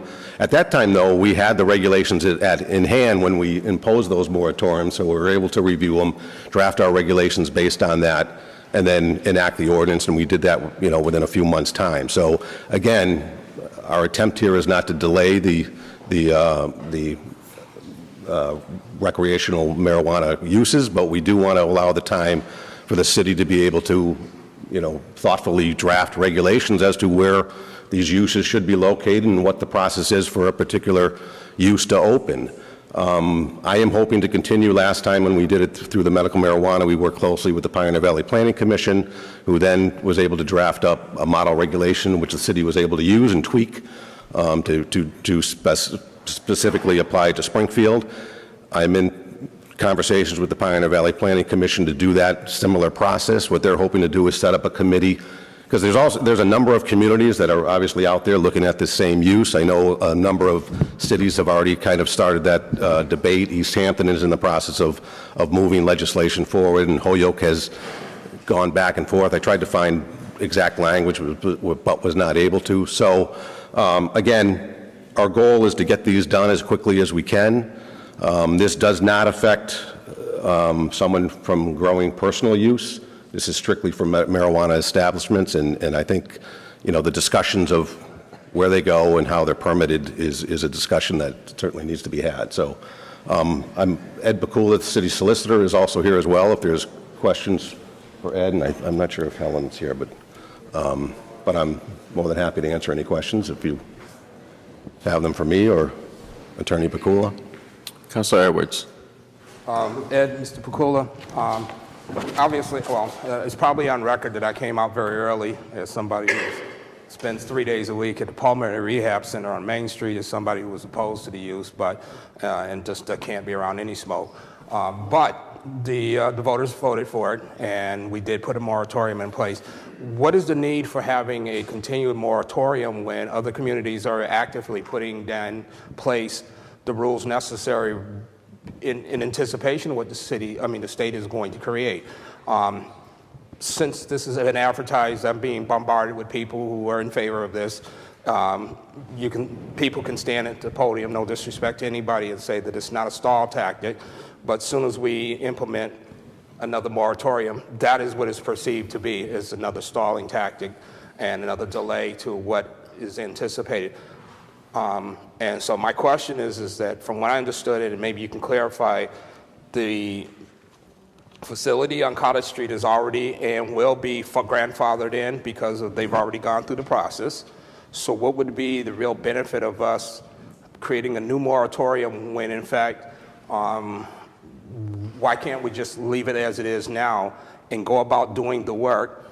If the Pioneer Valley Planning Commission is going to be the ones doing creating the document, why wouldn't they be doing it now in a draft form? So that all they have to do when the state comes with their finals is just to tweak things. But once we, as a committee, sends that out, that's immediately, it is a stalling tactic, or at least it's going to be perceived as such. So could you kind of I know I rambled a little bit, but could you kind of bring it back together for me? Thank you. Certainly. No, I think you made a lot of good points, and I will try to touch on those in relation. And let me start by saying the notion of a moratorium that goes through December 31st or sooner, if we can get regulations in place, originates from the Attorney General's office and from the Pioneer Valley Planning Commission. It is not something that we invented. The reason behind that is due to the fact that those regulations that are currently draft from the Cannabis Control Commission will go into effect, become finalized on March 15th. 2 weeks later, they will start accepting applications at the state level for marijuana businesses. And within, by June 1st, the first licenses will be issued. So between March 15th and June 1st, that's a very small window for the city to put in place any sort of regulatory scheme. If you look at zoning in general, you know that you only get one chance at it, that whatever gets in before you have a zoning ordinance is there, and there's nothing you can do about it. So we want to make sure that we put something in place that provides access, because Springfield has voted in favor of access, but provides regulations in some rational fashion that addresses land use controls and also works in conjunction with a regulatory scheme. So, for example, there's going to be a licensing process at the state.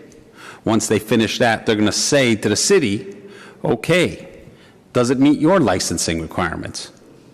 Well, when that happens on June 1, and we don't have any sort of licensing process in place, we're going to be in a tough position. So we are working now, and I don't see Attorney Davis here, but Attorney Tashina Davis and myself, and particularly Tashina, has been educating herself by attending some programs statewide to see what cities and towns are doing. By and large, there are some communities that are very gung-ho in terms of trying to build up a business. I think it was mentioned Holyoke, East Hampton. I was in East Hampton just the other day visiting a property where INSA is located. They're going to be opening their medical marijuana dispensary in East Hampton next week. They used to be called Hamden Care. They had a name change, INSA. It is quite a production. There is large-scale cultivation going on. There is a dispensary there.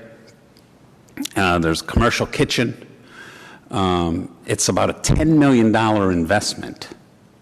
One of the reasons for that is safety and security. There's 282 cameras. And the prison down in Summers, I think, has 90 cameras. So, security is a big concern. The process from cultivation, starting with mother plants from seeds, and then making clippings and cloning those, and growing them until they're buds ready for harvesting, and is very complicated. And some parts of it are very dangerous. There's an extraction process to extract the THC from the buds, to extract the oils from the buds. That's a process that's done through very highly flammable materials. In East Hampton, in these old mills, they are put in very secure brick areas that are blast rooms, so that if there is any sort of explosion, it's contained.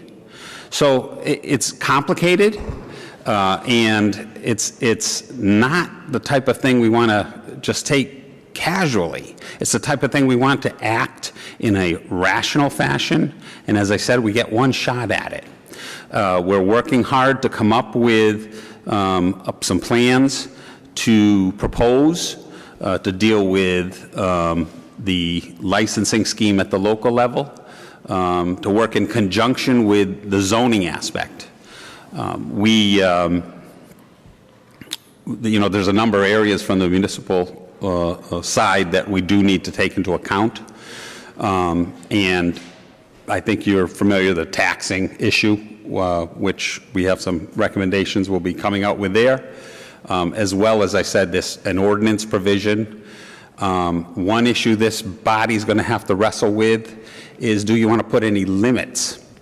Although Holyoke and East Hampton, that has a lot of old mills, may have some properties very conducive to that type of industrial type of development, I would say the majority of cities and towns around Springfield have voted to prohibit these types of facilities.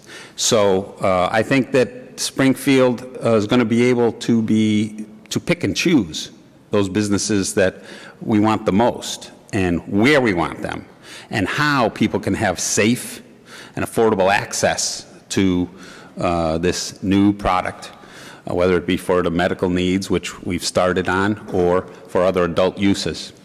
And so to do that, we should take the time to be thoughtful and consider all stakeholders, and make sure we have something that works for Springfield. And I think we can do that with this council working together. I would just add that when you get to the point where you make these decisions of what's best for Springfield, one option is, well, do we want to ban it? If you do, you're going to have a citywide election for that. If you say, no, we don't want to do anything, okay, that's not going to need anything. There's another option. Do we want to have an ordinance that says we want to have 20% of the numbers of package stores? So there's a provision in the law that says if you have 100 package stores, you could limit the number of marijuana establishments to 20. If you want to go below that, then you're looking at this citywide election. But those are the types of decisions this body is going to make. And those are not the things that you're going to do in 45 days. You're going to need some amount of time to take a measured, thoughtful approach that takes all of these things that I've just said into consideration. And at the outside, December 31st. I hope that we can do it much sooner than that, and I think we can. But we really won't be able to make any final decisions till after March 15th. I would recommend, there is a hearing coming up, a public hearing on these regulations in Holyoke, I think February 5th. There's another one in Pittsfield coming up, I think February 2nd. So, those are the types of things that maybe somebody wants to attend to learn more about this. I have gone to some of these hearings. As I said, I've been trying to learn as much about this as I can. This is a new industry.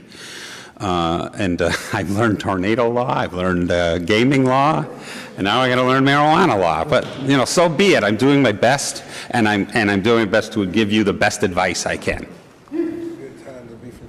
Councilor Williams. Thank you, Mr. President.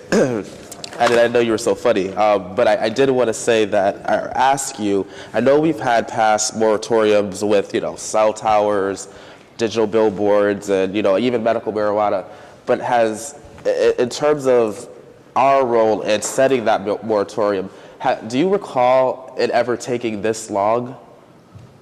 In terms of, if we were to delay it to December, I'm saying, are there moratoriums that have lasted years and years until something like from the state coming down, we've had time to deal with that? I don't think we've ever had a marijuana getting, legalized or anything else like this. And again, it's not something that was started here. It's something that the state regulations are going to come into place on March 15th. Right. And so if you think you can put a regulatory scheme together that you can vote on is going to satisfy all the city's problems in 45 days, have at it. If you think you'd like a little more time, and I would say the notice provisions, the hearing provisions, the drafting, the debating, I don't think this is the type of thing that you want to be based on calls and in the back room you make a deal to somehow put something through that satisfies a few people. I think this is the type of thing that's going to need public debate and public hearings. We're recommending you put it in. No, you raise very legitimate concerns. Can I have a question for Attorney Davis, if I can? I didn't even think she was here. No, Attorney Davis, you've been doing some legwork across the state. According to Attorney Pakula, What's the superstar? What's the consensus from other towns and locales that are, kind of all immersed in this decision making? Are there other cities or towns that are placing moratoriums? Have you heard of that? So I've attended 3 in particular across the state. The one that sticks out to me is the Massachusetts Municipal Lawyers Association. They had a presentation for towns and cities, and the general consensus was that many of the towns and cities were actually placing moratoriums in order to, like Ed was saying, to catch up with the regulatory scheme because it's so fast. They were actually inquiring how you do that. And that's what prompted a lot of the conversation. Well, thank you, Attorney Davis. I've also spoken to some residents in 16 acres where there's currently a shop who probably anticipates applying for a license. And there's I've heard some stated concerns and complaints about how fast this were to move if we were to pass this or not pass this tonight. But I also understand that with moratoriums, you're setting an unfortunate precedent in a sense that when the voters vote on something, they'd like to see it, their vote actually kind of manifested. So I'm struggling with this one, but I think I'm leaning towards, with Ed, with your recommendations and what Attorney Davis said, placing a moratorium because I think it's in the best interest of the city to further, and also for this council body, to further review some of the state guidelines as they trickle down to the city. So I think I intend to support that tonight. Councilor Shea. I just want to make just a few comments. And to the point that Councilor Williams made, yes, the voters did vote for this. They also voted for us to get it right. And the idea of the moratorium is not to stall anything, but it's to make sure that the process is done properly. And I need only go to the item on the agenda that we just dealt with before this. You can see what happens when you don't get zoning right, or you rush on zoning to do a favor or try to accommodate a group of people. Everybody in here struggled with this poor man trying to start a business because there was a piece of commercial property stuck in the middle of a residential area. So We're going to have this, but we need to get it right. And the voters voted it in, but they didn't vote it in to have us do it in 30 days. They voted it in to have us do it properly. Because if we do it wrong, they're going to be down here saying, why did you do this? So, you know, there's been no indication that this is going to December, but there's been plenty of indication of the complexity of what we're faced with, and knowing how we dealt with the complexities of the casino, of the time we had to put into that. So let's take a deep breath, let's get it right, because that's why we were sent here, is to make sure what's done is done properly, not done in a hurry. Point of order. Before we get to more questions, we do have a few minutes left for the proponents in this hearing, so I would like to give them an opportunity to wrap up so that we can hear from the opponents before we get to final questions. Is there anyone else who would like to speak in favor? Please step forward. Say again, if there's anyone who would like to speak in favor of this ordinance, please step forward. In favor of the moratorium? In favor of the moratorium, please step forward. Seeing none, if there's anyone who would like to speak in opposition, please step forward. State your name and address for the record. The opposition has 20 minutes to address the council. I'll try not to take 20 minutes. Linda Thompson, 83 Randolph Street in Springfield and Forest Park. Marijuana is not a new industry. And this is not a new idea that we want to have recreational marijuana. I live in an area of the city that I think has really been impacted by the casino, which I opposed. But now that we're going to have the casino opening in September, I want to point out to this body that Springfield has something that neither Connecticut or New York has going for it in the entertainment business, and that is recreational marijuana. And I do not think it would be a terrible idea to be able to offer the people that we are luring here to go to the casino to have an opportunity to enjoy recreational marijuana in our city.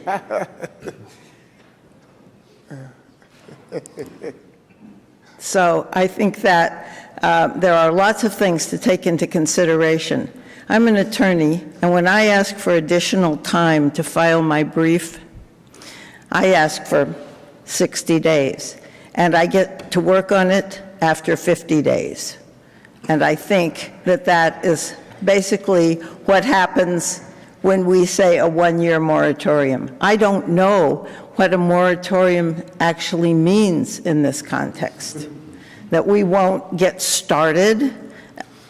That's what it means to me. We're not going to get started, because everything has a way of stepping in front of the things that are in the moratorium. So the next thing that comes up, whether it's Mr. Ortiz and his shop, or whether it's the casinos or whatever it is, this is something that is an opportunity, and I feel like we are all, at least I see the 10 of you, 11 of you here, saying we know how to get this right, which I doubt.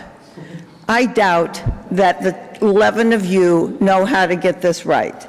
And I don't think that no matter what you do, you will get it right the first time around. You're not going to get it right the first time around. Nothing is right the first time around. So you need to have experimentation. You need to have innovation. You need to have lots of opportunities to see what's going to work and what's not going to work. And on paper, it's not the same as it is in real life. So I encourage you to take an expansive view. I have my partner, John Thompson, who I'm sure many of you know. Your husband. Right, Henry? Yeah. Didn't come here tonight, but he said, if I was to come here tonight, I would say, there seems to be such a fear of marijuana, as if it's a scourge and we have to figure out how to put it in little spots so that it won't break out into an epidemic in this city. And the medical marijuana, which people don't apparently love in this city council or in this city, has a purpose. It's not just a front for recreational marijuana. There are people who benefit from medical marijuana. Seriously, and I don't know if anybody on this council has an understanding of how people benefit from medical marijuana. I don't know if anybody has an understanding on this council, present company accepted, of how they benefit from recreational marijuana. So I think we have an opportunity, and I was talking to Councilor Lederman here recently about the fact that one of the things that I find discouraging about coming to this city council, and I was here when you passed the last moratorium, and I spoke against the last moratorium too, is that you're all facing away from the people who are here to see you and to talk to you. Now you can turn in your seats, but when you vote, your backs are to us, are to the citizens of your city. And so I ask you to open your minds a little bit about what you're doing with marijuana and whether you actually think the 11 people here can get it right the first time. Because I don't think you can get it right the first time. And I think it's time for us to move forward instead of having another moratorium, because on December 20th, you're going to get started on what you say you need to do. About 14 minutes left for the opposition. Is there anyone else who would like to speak in opposition? Please step forward. Name and address for the record, please.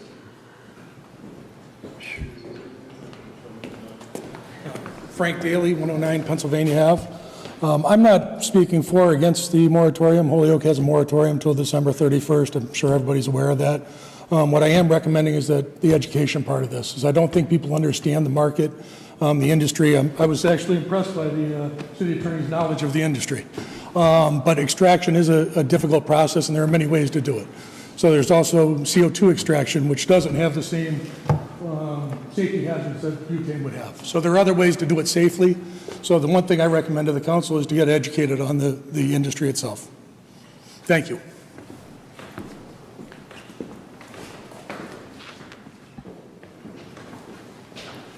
Good evening. My name is David Meck. I live at 1 Crescent Hill in Springfield. I'm a political scientist. I'm an attorney when I have to be, and I'm also a caregiver. And I own a little store on Sumner Ave at the X called Potco. And I've been working in the marijuana business, and it's not a business, it's actually a new way of life and health care for people. And I've been doing that for the past 10 years.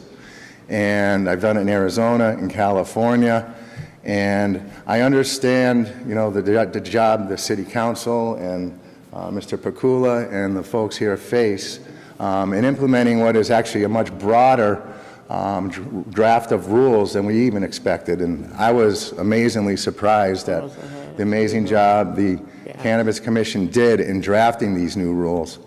And the one thing they did is to include not just the big box places in this new type of care, but they also made many provisions that involve folks like you and me who have been involved in it even before this program came about, who've taken care of family members.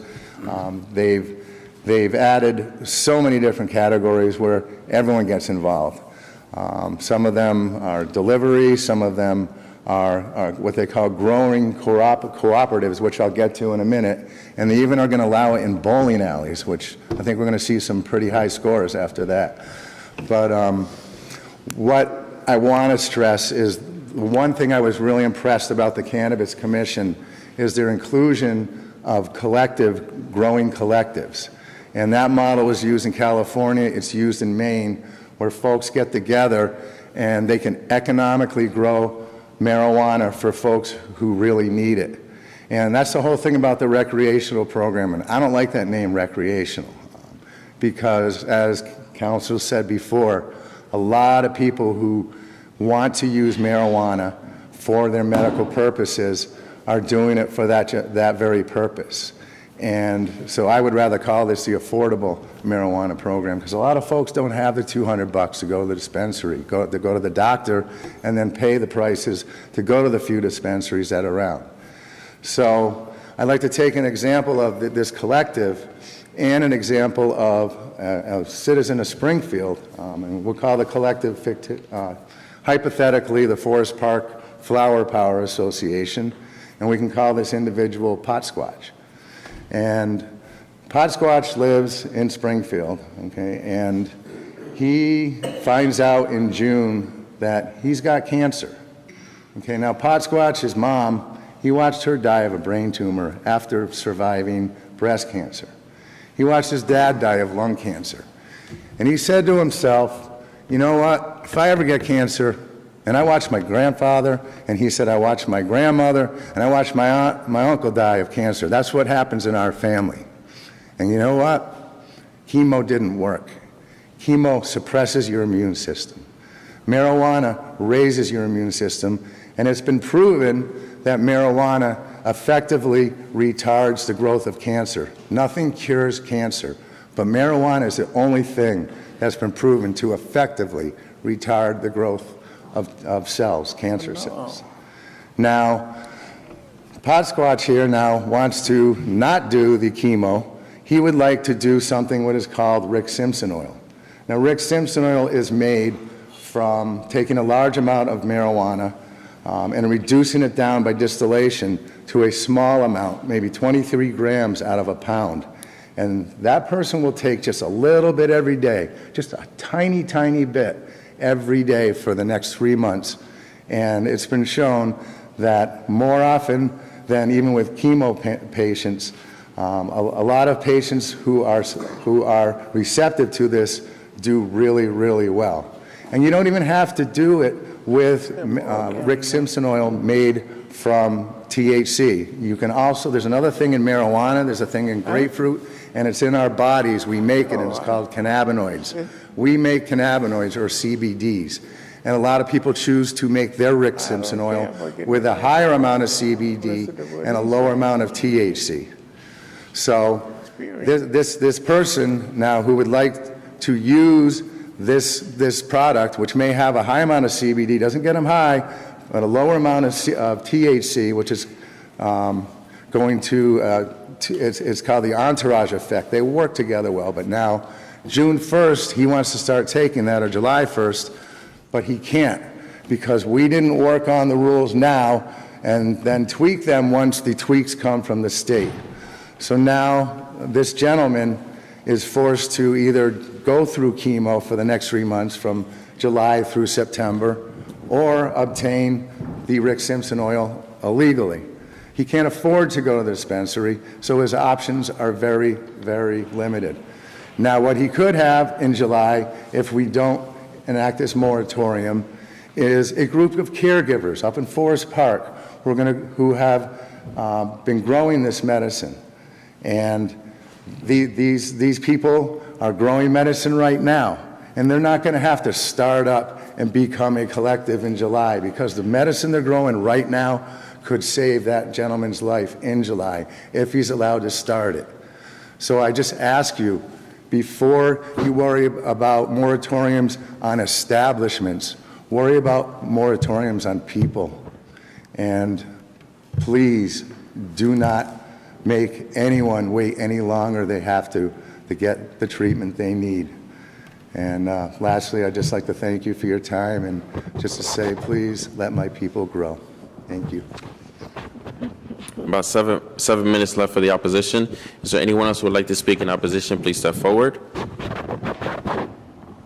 Say again, if there's anyone else who would like to speak in opposition, please step forward. State your name and address for the record.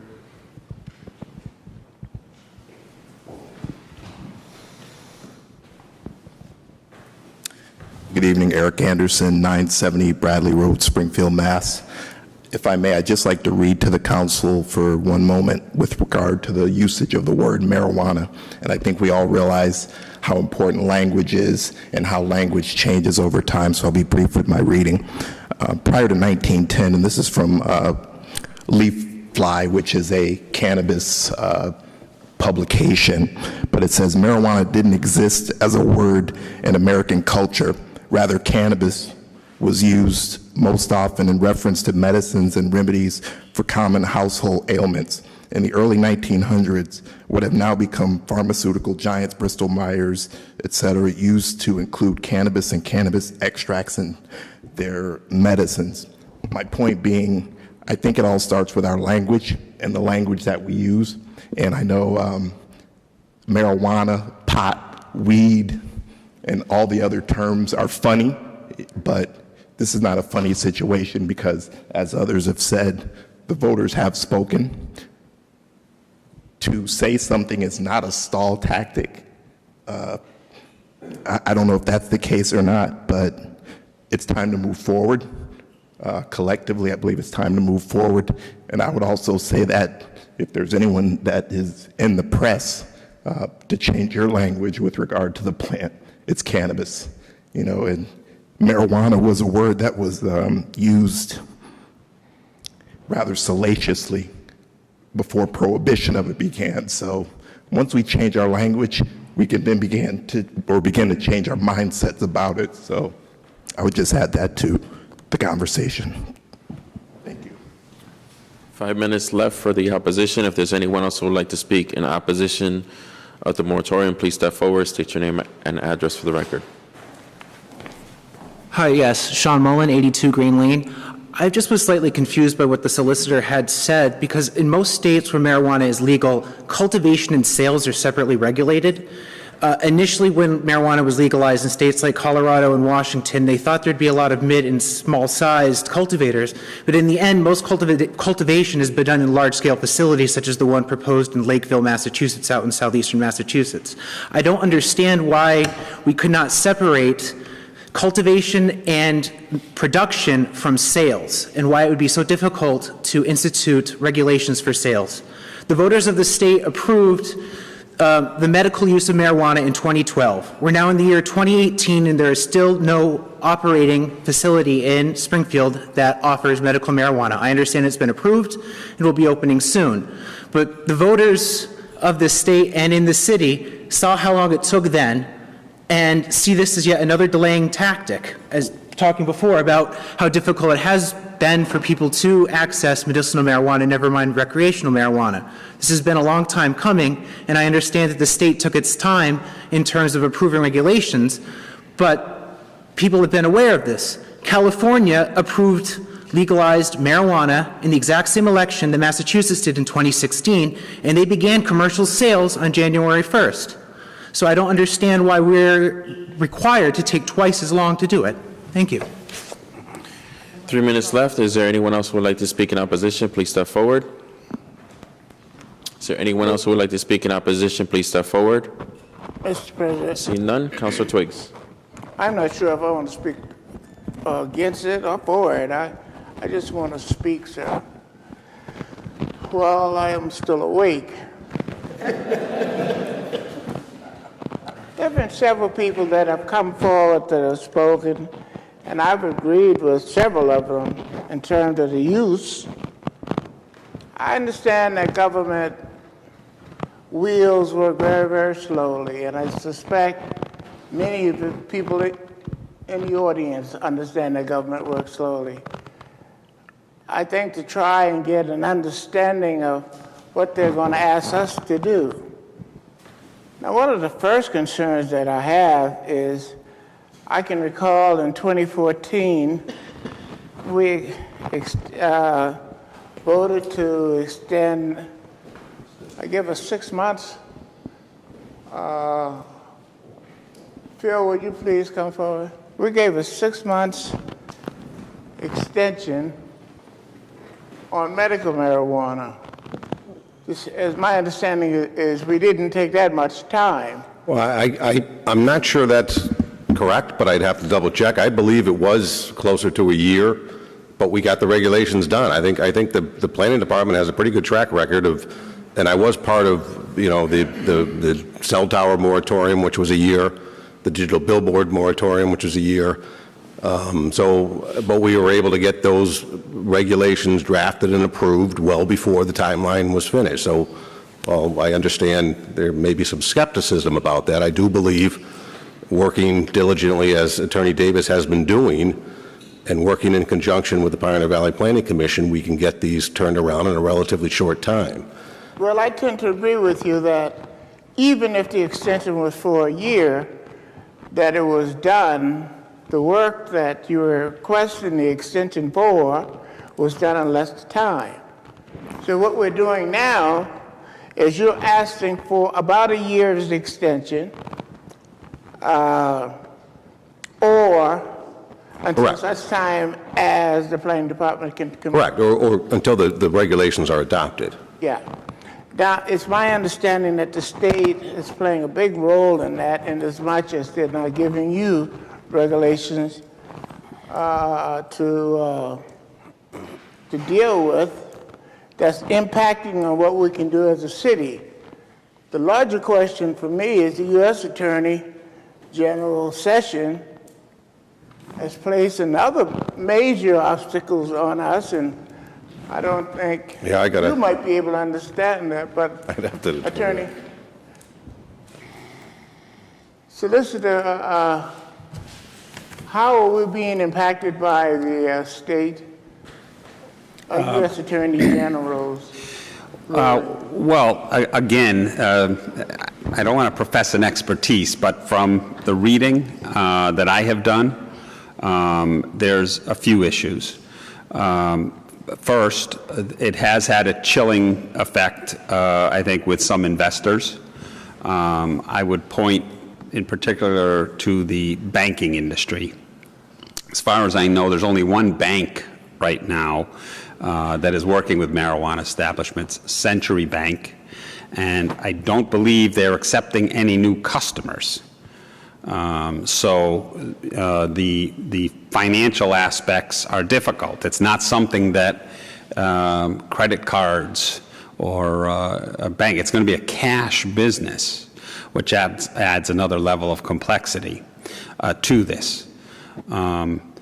So there has been a chilling effect from the federal government. There's greater uncertainty in the market, if you will, as to how to react. There are opportunities, as I think some people said, and I think there's a lot of people looking to opportunities. And I think we want to make sure that if this is the new gold rush, that we have the regulatory framework in place to see that it is a safe access opportunity so that people who do need this or just want it can get it, but that everyone who doesn't is protected. In that sense, it is like alcohol in that we take time and we hold public hearings. There's incredible amounts of local control and local deference when it comes to alcohol. That is not the same with marijuana. In alcohol, you come to the city first, you submit a license application, the city gets to vote on it, they take into account what the neighborhood thinks, and if approved, goes to the state for approval. If the license is denied, the state has no power to override that by saying, yeah, issue them a license. In marijuana, it's exactly the opposite. The licensing process will start with the state. They will approve it, then they will send it to the city to see how it fits into our regulatory scheme. So it's complicated. There's 107 pages of regulations. I sent those to everyone on the City Council when they came out. I don't know how many of you have had a chance to read through them. But, I've been studying them. I can tell you that they do. They cover everything from yoga to bowling to, anything you can think of. We got to think about and we got to decide. Even if you're just considering 107 pages of regulations, that's not something you're going to do overnight. And in all due respect, Attorney Thompson is a tremendous criminal attorney. As she said, she didn't know what no moratorium meant. Well, I do. And it is that chance to get it right. Unlike the standpoint that we should experiment, you don't get a chance to experiment with zoning. There's no do-overs. Once you don't have zoning, things go in, and you can't change that. They're protected from the zoning. So we want to keep it in place with a status quo. That's what a moratorium does until we can get a regulatory process in that makes sense, common sense. And I think common sense is the way to go. Well, I can't help but agree with you more, Sheriff. The question that I was raising was more for educational purposes. I know that government works slow. It works too damn slow. But it is for a purpose. When you come to us and we finally approve it, everybody has a right to go after it in some way, means or other. Investors, users, whatever else. Abusers. Yeah, abusers. But I understand that I can grow my own if I had some lights in my house. But I'm not so much that interested in it. I'd rather drive to Northampton and see what they're doing out there first. But the point I was trying to make is that the moratorium is not a stopgap method, but it was allowing us the opportunity to get our regulations right. So when we come before and approve it, it is accepted and it's done with. Am I correct? You are, Counselor. Thank you very kindly. Counselor Allen. Yeah, thanks, Mr. President. Make sure I get this. First off, with some of the comments that were made before, I want to make sure, and Mr. Pakula, maybe you can straighten this out. This moratorium, would it have any impact on the medical marijuana facility? No, and also would not have on personal use. If people, it's totally legal to possess marijuana and have personal use at this point. This is talking about commercial establishments for, and the way that now they're talking about it, there's medical and non-medical, or medical and adult. Those are the terms that we're hearing now. So the medical marijuana facility that we approved and is being constructed on Cottage Street, whenever it opens, is ready to open, it can open. We received, or we're about to receive, our first payment under the host agreement of $25,000, which this council approved. So, yeah, that's going forward. Okay, so the moratorium has no impact on that, has no impact on personal use. So the impact of a moratorium on zoning would affect the business owners and the people who go to purchase recreational marijuana. Is that correct? Fair to say those are the two constituencies? That's correct. And it's going to affect everyone else who is not purchasing marijuana, but may be impacted by the sale. I see. And, you know, you said March 15th we'll get the regulations or the final draft. Has the state been consistent in meeting any deadlines up till now, or do you expect that? Yes, I expect those will be final. I've been to some of those meetings already, and that is progressing and has been progressing. And I think we'll continue. I'd like to go to the meetings and learn more. I'm not going to go to the Pittsfield one, but I'd like to go to the Holyoke one and hear what has to say. I would encourage others to go. What is the date of that? February 5th. That's going to be a public hearing as to the regulations. We have a council meeting that night. I wonder if it's...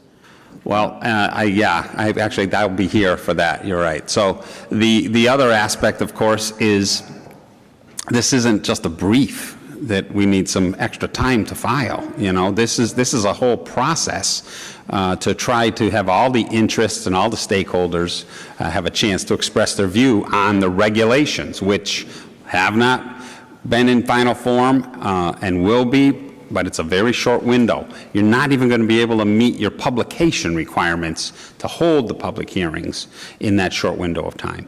You're going to need some time. I mean, as I stand here, I am sensitive to what you're proposing. The moratorium makes some sense to me for many of the reasons that you've stated. I just am left with the feeling that do we really need a moratorium that goes to December 31st? Or could we do a shorter moratorium? And if we don't make it by then, we talk about it again and see what risks there are. That is an option that is before you that you have a right to do. You did do that, I think, with the last moratorium. My suggestion would be that you do it no shorter than September 1. I suggest that only because we're going to get to this point where we're going to be ready to go, but then all of a sudden it's summer and there's vacations and the meetings are less. But I would put that as a shortest deadline. That way, that would give people a better feeling that this is not something that's trying to just be dragged out, because that is certainly not the intent. Yeah, so how can we guarantee, I mean, if I were to propose a shorter moratorium as an amendment to this or whatever, are we equipped to move as fast as we can on it once we get the state regs kind of thing? I think so. As I said, from the legal aspects and from the planning aspects, we've been doing everything we can to educate ourselves and get up to speed. We have not been sitting around waiting to see, what comes down the pike. We are being proactive in going out and taking advantage of the resources that the state and others have made available. If you'd like to send me out to Denver, maybe I could come back with a report for you there. But I could take Councilor Twiggs. Now, there's one other thing is, California had a medical marijuana industry in place when they did theirs. Ours is just getting up and running. So it's a little different situation than California. But I think we'll get there. And I just want to make sure that we touch all the bases, check all the boxes, and put something in place that works for Springfield. Okay. Well, I would make a proposal that that the proposed moratorium, be reduced to 3 months rather than 6, so it would be by September 30th. And knowing that if we do that and it passes tonight, that we still should be putting our best efforts into doing this, and we can extend it if we need to at that point in time. But it addresses what you're talking about in terms of having ample time to work on this, and it may address also the fact that whether we like it or not, whether we're personally in favor of it or not, that it is a law, it did pass, and it would be kind of maybe accelerating us to make sure we dealt with it as expeditiously as we could. So that's my proposal. Point of order. Councilor Edwards. Is the hearing closed? The hearing is still open. So are we making motions before the hearing is closed? Councilor Allen has proposed a motion. I have when not. you make a motion, then the thing is like you can't get past that motion for entertaining the other motions unless you pass that one up or down. That's what my concern when the hearing's not closed yet, because if somebody, for example, was saying that they're not necessarily that they like to make a promotion because of the complications of the testimony on both sides, maybe we might want to send it to committee. Let them hash it out, give us back a report of the urgency of setting this, but we haven't closed the hearing, so we haven't had a chance to have that kind of discussion yet. So the hearing is still open. I have not recognized the motion. I will entertain that motion at the conclusion of the hearing. Okay. Councilor Walsh. Thank you, Mr. President. Mr. Pakula, I have to agree with Councilor Twiggs, which I do many times, but I do feel that the message from the federal government, from Attorney General Sessions, complicates this issue. And I wonder, the Massachusetts state attorney has said that he will follow the ruling of Attorney General Sessions. Where's the authority here? Can he overrule the regulations from the state that are coming in March, and then where does that leave everybody? So yes, he can, but there is a few, as you said, Attorney General Sessions, what he did was he abandoned the liberalization that the last administration had kept in place, basically saying we weren't going to go after those states where they were passing laws to authorize it. Attorney General Sessions has said, I'm going to leave it up to the U.S. attorneys for that district. The U.S. attorney for Massachusetts has said he's going to take it on a case-by-case basis.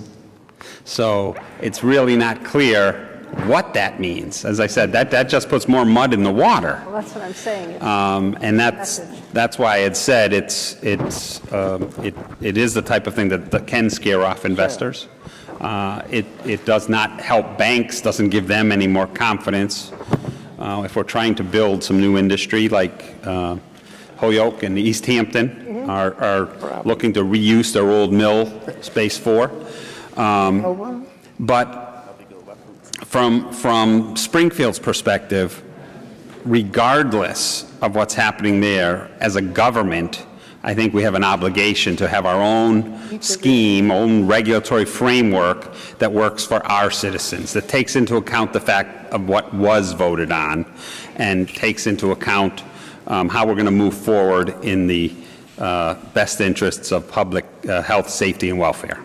But they would also have to parallel the state, wouldn't it? Our own regulations would have to parallel the state and be consistent with the state? They have to be consistent, yes. We could not have any sort of scheme that's inconsistent with the state. As I said, there are provisions to ban this altogether, and many communities around us are doing that. Right. So I think more and more we will see people turning towards Springfield to try to locate, and then we will have our pick of what to do. Similar with the casinos, we have people wanting to come here, and we had a process.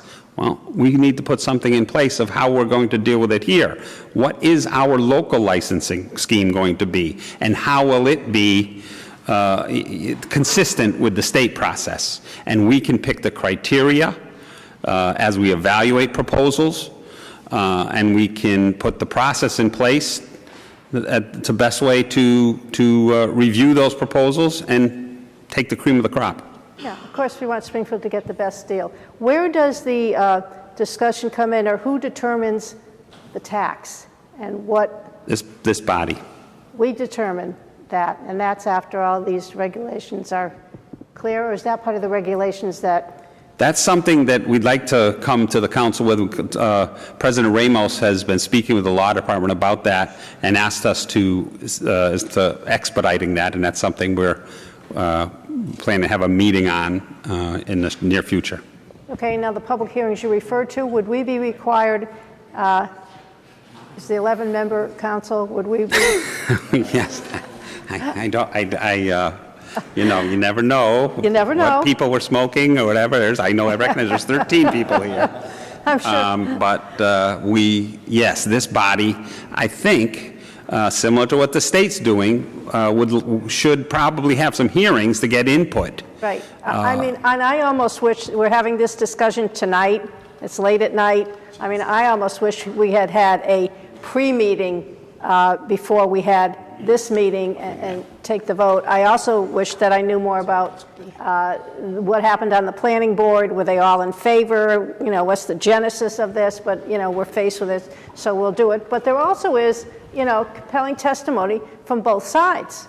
I can see both sides, and I'm happy that our medical marijuana is in place, because there was compelling testimony when we did that of the people that are hurting, that need that benefit. So, but it is confusing, and it's a big responsibility. But if the regulations from the state are going to be finalized in March, why shouldn't we just have the moratorium until June? I mean, why wait till September?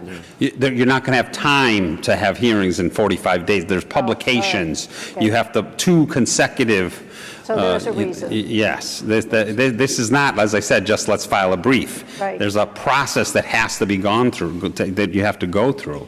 Mr. Lott reminded me, too, that there is a move in Congress that will potentially help solve the issue at the federal level. So I just wanted to put that into the record as thank him for Forest Park strikes again. Thank you, Mr. Councilor Pakula. Letterman. Thank you, Mr. Chair. I want to take a moment first to respectfully thank the public who came out to testify at this hearing. I think it was just the other day that the public received a word via Mass Live that there would be a hearing on this. It was the last item on the agenda for a late night meeting, and a number of people came out to speak who made some good points, I think, and who are still here following this through. So I really want to thank the public. I think we all agree that we all want to get this right, and we certainly have to get this right. I mean, we are in for what is us is uncharted waters, and I think we do have a responsibility as a body on behalf of our constituents and the electorate to get this right and to ensure that we have all the knowledge necessary. I think, something that I don't have in front of me and am concerned about is what the timeline really is going to be in terms of the planning department and the solicitor's office. That's something I would want to see before voting on something like this. I also think that, we have a responsibility to talk about, as a region, the role that we're going to play, and also, as far as this goes as an economic development issue, the money that we might be leaving on the table if other areas are going to be moving at a faster clip than the city of Springfield. I think it's not a stretch to say that many in the city of Springfield will be traveling to East Hampton or Northampton or West Side or anywhere that might open a facility like this and be bringing it back into our community as is their right. But if we're losing out on the tax revenue from that to fund really needed programs in the city of Springfield, I think that would be a detriment on our part. So I understand the hearing isn't closed yet. My question is, first, Mr. Pakula, with the state regulations not being finalized until March, what is the consequence of us not taking action tonight? In other words, could we as a council have a broader conversation about this and bring this back in a couple of weeks? I don't think it would have an impact. I'm just curious for your opinion. That is certainly an option for you to consider. I don't see any detriment in doing that. Thank you, Attorney. So with the hearing now not let me being just closed, ask the planning director, does it screw up our notices? No, I think the key is the hearing remains open. So, I'm going to, the hearing's not closed yet, and I know there's a motion from Councilor Allen that he plans to make, but I plan to make a motion to send this to committee upon the close of this hearing for further discussion, to be brought up as soon a date as possible. But I have a lot of questions that I'm going to want answered before I'm prepared to vote on something of this magnitude for the city of Springfield. Yeah. If I may, Councilor Letterman, so in speaking with Planning Director Dromey, it is important that if this does go to committee, the hearing not be closed tonight, because then that would trigger other deadlines, that the hearing remain open and go to committee for those discussions, then come back. Councilor Letterman, if you're going to entertain that motion, or if you're going to make that motion, at this point, I just want to respond to your question about the timeline. I did speak to the law department about setting up a committee of the whole meeting for February, and so I'm hopeful that at that time we'll be able to have all of our answers, all of our questions answered in terms of what the timeline is going to look like for the rest of the year and how we're going to get prepared for non-medical marijuana. But it's completely up to you if you want to make that motion. Well, we could make a motion now anyways. A point of order would be... Well, if you're going to make the motion to send it to committee or to continue, then the recommendation from the planning department was to do so at this time while the hearing remains open, and I'll be glad to entertain I see what you're saying. So before closing the hearing, we would move to send it to the committee of the whole?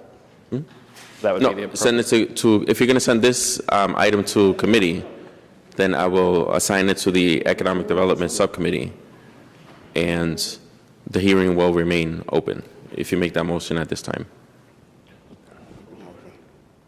But point of order, if your intention is to call a meeting of the committee of the whole, can we do that without closing the hearing tonight? The committee of... If I may, we're talking two different tracks here. We're here tonight on the zoning aspect. There is another aspect, and that is the general ordinance aspect, whether that be a tax issue, whether that be a 20% of package store limit issue, whether that be putting together some local committee, whether to be putting in place some regulatory process outside of zoning that maybe then works jointly with the zoning regulations. So there are two aspects here. your I mean, hearing my point is aspect. on the moratorium, which I think Which is a also zoning issue. informed by a meeting on the committee of the whole. But no, at this time, I would make a motion to refer the matter before us, the moratorium, to the Committee on Economic Development, without closing the hearing. Motion made by Councilor Letterman, seconded by Councilor On the Ash. motion. On the motion, Councilor Twiggs. Mr. President, I think there's a much better way for us to do this in view of the fact that we do have experience in us granting moratoriums, is to simply request or the council state emphatically that they want the planning department to report to us monthly what's going on in terms of the planning. Now, this is strictly for zoning. I mean, why go to committee about zoning? The planning department know about zoning. What the hell do we know about zoning other than we have to have something in place that indicate where such a location can be? We know that for the selling of marijuana, you got to be 500 feet from any residential building. Well, what else do we know? There are other information that are coming down that we need to know that need to be before planning. We don't need to have a committee meeting about that. We tell the planning department to report to the council what's going on. Councilor Hurst, on the motion. Thank you. I actually have a few questions, and I think they're for Councilor Davis that didn't get answered, and they ultimately might pertain to the motion. Councilor Davis, or I'm sorry, Attorney Davis.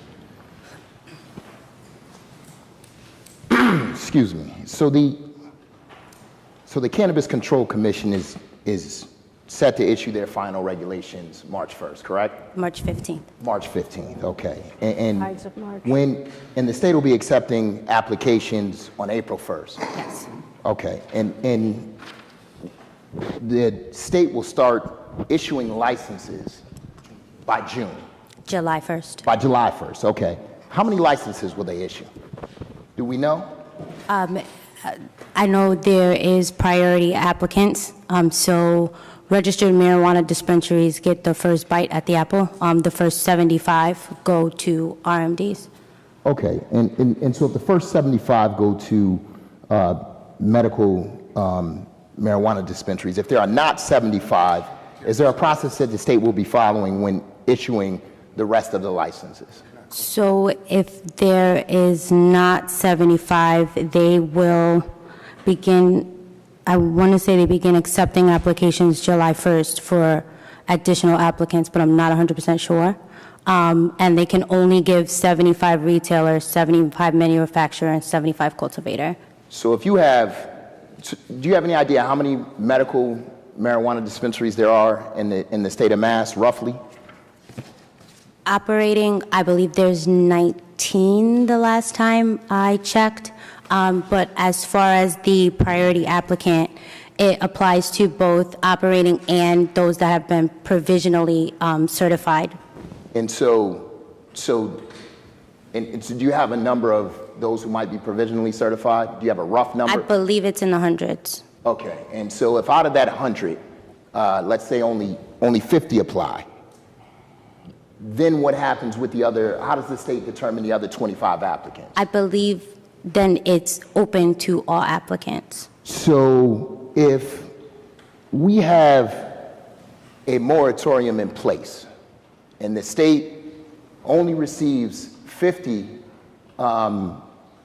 applications from registered marijuana dispensaries, then those other 25 businesses or entities or individuals that want to apply for a retail license will not be able to come out of the city of Springfield if we have this moratorium in place, correct? I'm sorry, they won't be able to? So if we have a moratorium in place, then, and there are 25 additional spots that may not have been filled by the people who get first dibs, then it's quite possible that by July 1st, or sometime in July, those 25 additional spots could be filled by individuals outside of the city of Springfield because we have a moratorium. Yes, that's possible. And so the city of Springfield or businesses or individuals who want to Possible either way. so those individuals who want to apply for a license will not, for one of those 25, if it happens to be 25 available, will not be able to apply because we have the moratorium in place. How long? They will be able to apply for their state license. I'm not 100% sure how it will operate if they request to come into Springfield and we tell them we have a moratorium until this date. I don't know if that means their application is held until our moratorium has ended, or if they can make the decision to locate somewhere else. Okay, that's so not certain yet. That to me would be critical information before before deciding on anything, right? Because we don't want to put people who would like to open medical marijuana business in the city of Springfield at a disadvantage, echoing the sentiments of Councilor Letterman, who then in turn, Springfield will certainly not be able to benefit from the tax revenue that is generated as a result. And so I guess my final question is, how long do folks have to wait if they don't fit within the state's window? How long? I'm sorry. So if we're not part of the 75, if no applicant is part of the 75 because of this moratorium in the city of Springfield, how long do people have to wait to apply again? It's open to all applicants April 1st, 2019. April 1st, 2019. So we're talking another year, another 14 months. And so for 14 months, if no applicant from the city of Springfield applies or is part of those 75 applicants, then the city of Springfield would have to wait over 14 months to have a marijuana dispensary in the city of Springfield. Not necessarily. Okay. So our current registered marijuana dispensary that's medical can convert to a recreational marijuana dispensary. So they can convert. That's one company, right? And so I already spoke out against the monopoly. But this one company, I might be a little bit more amenable to it if they couldn't apply either. But you're saying that this particular company can apply even if we have a moratorium in place? From my understanding, they are provisionally licensed, certified by the Department of Health, so yes. So with that said, I'm definitely in favor of sending it to a subcommittee, and I think we need to have further conversation on this issue. Councilor Fenton on the motion. Thank you, Mr. President. I just want to make sure that I heard that correctly. So I'll ask maybe the city solicitor to follow up. The existing facility on Cottage Street, what set of circumstances would permit that facility to sell marijuana for adult purposes or recreational purposes? It's my understanding that we are unable to prevent that from happening. Based on the state regulations? Based on the state law that was passed after. The initiative or the referendum was passed, then the legislature amended the law to put in a regulatory scheme. And one of the things that they did is they said, if you have voted to allow a medical marijuana facility, you can't stop that medical marijuana facility from getting into the adult or non-medical side of the business. Even as that relates to a condition of a special permit that would have been granted by this body preventing recreational sale? I mean, it's a separate use category altogether. Because the special permit provisions in the new legislation are different from the standard 40A provisions. Really? Under 40A, a special permit is something that no court would probably want to ever overturn the denial of a special permit. In contrast, in the marijuana provisions, yes, you can condition it on a special permit, but it's like a site plan review. You can put conditions, but the conditions cannot be so burdensome that it amounts to a ban. Okay. Thank you, Mr. Solicitor, for that clarification. And Mr. President, I just would like to articulate on behalf of the citizens of East Springfield that I have really serious and substantial concerns about that facility being operated as a recreational facility. A variety of representations that were made during the special permit review process, during the RFQ and RFP process, all of which surrounded that facility not being used or considered at the time as a recreational facility. That isn't to say that I didn't fully anticipate that at the appropriate time we would consider that place for permitting. I'm just alarmed to hear that they may have the authority to do it despite those prior representations. So I will follow up on that issue with the law department and make sure that we get the appropriate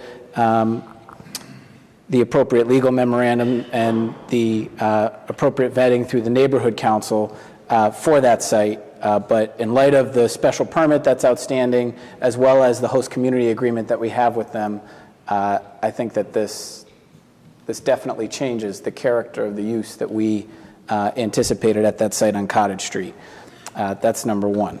Number two, I just want to follow up on a point that was made by a few colleagues earlier regarding, in the solicitor eloquently, about the United States Attorney in Massachusetts. And I want to make sure that we're all crystal clear about exactly what was said, because it was some pretty strong language. It wasn't, he did say case by case, and he did say we're going to take a look at it, but his exact quote is, "I cannot provide assurances that certain categories of participants in the state level marijuana trade will be immune from federal prosecution." It's a pretty bold statement by the state's top federal lawmaker. When pressed and asked by leaders of the Yes on 4 coalition for clear and unambiguous answers, the follow-up statement was, "This is a straightforward rule of law issue. Congress has unambiguously made it a federal crime to cultivate, distribute, and/or possess marijuana."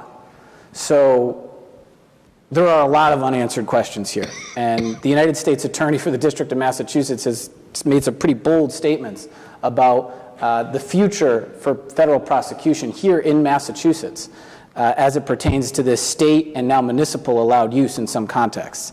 I wanted to provide color to those earlier statements.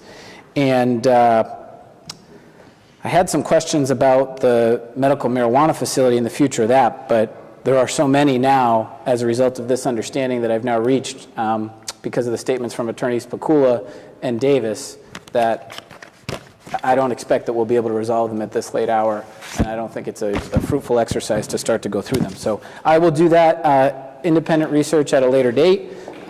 With that said, to bring this whole subject home, I think that the solicitor's request for a moratorium, in light of the really serious quandary that we have in front of us in terms of regulating this from a land use standpoint and from a municipal government standpoint, is appropriate. I think we do need more time.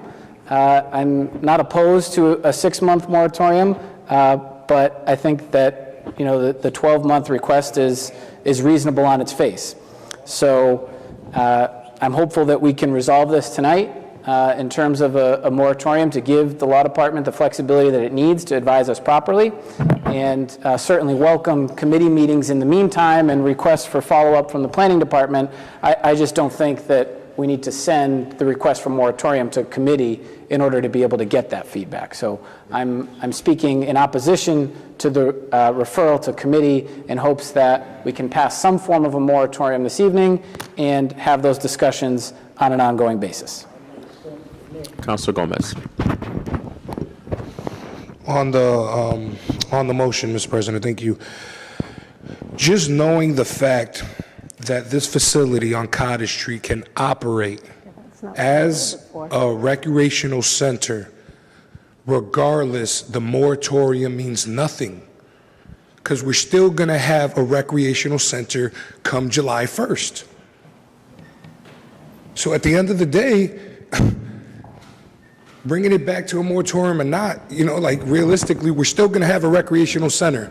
So the first time when we did this a year ago for 6 months, what have we been doing? And then we waited another 6 months because it's been a whole year, and then now we want to give them another year. But in essence, regardless of getting it right, which I'm totally understandable about, But the fact of the matter is, when we knew this from the beginning, when I sat over there and I was arguing the fact about Hamden Care Facility, and ironically, they changed their name right about now, when the guidelines are coming out, they're a recreational center, and they were going to be a recreational center from the beginning. So to hold this up, because supposedly we didn't get it right, we knew it was coming, we knew what was going to happen, and we're here again. So fact of the matter is, I'm in favor of sending it back, but realistically, I'm only in favor of putting a moratorium that puts us in place with what the state is doing. Other than that, this moratorium would mean nothing if we're going to have a recreational facility in our backyard that specifically is going to be opening. So at the end of the day, we need to get it right no matter what by July 1st. Because that place is going to open on July 1st, because they're already mandated to give them the okay to operate, no matter what we do. So let's stop kidding ourselves. Let's go have dinner. Councilor Ryan on the motion. Phil or Ed, what kind of notice requirements are we looking at for publication and notice to put together a full zoning ordinance with respect to adult marijuana? Well, I usually, to amend the zoning ordinance requires 2 public hearings, both one in front of the planning board, then one in front of the city council. So I tend to say it's about a month or 2 to get that process fully completed. It does require, 14-day notice for not only the planning board hearing, but then ultimately a 14-day notice for the city council hearing. A hearing prior to you is needed to accept the planning board report, and then ultimately to the public hearing. So there is a... The city of Holyoke has a moratorium in place? I don't know if they have a That's what that gentleman indicated earlier who complimented the city. I know there's a number of communities surrounding communities that have placed them. I can't stand here in front of you today and tell, I don't know if Holyoke actually has a moratorium in place. But you need about 2 months just for notice and hearing. That's my ballpark figure I usually give people when they're talking about zone changes. And in May and June, this council is generally preoccupied with budget issues? I would agree. Okay. And the next hearings night after the end of June would take us to late August? Correct, because you don't hold a hearing in July. I also, planning board only holds 1 hearing in July and 1 hearing in August as well. So that does, And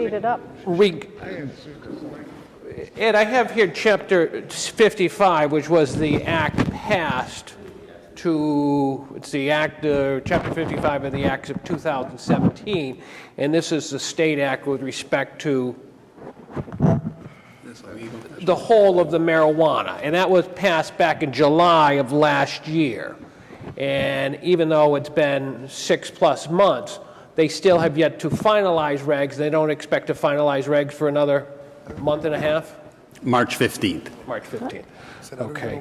Mr. President,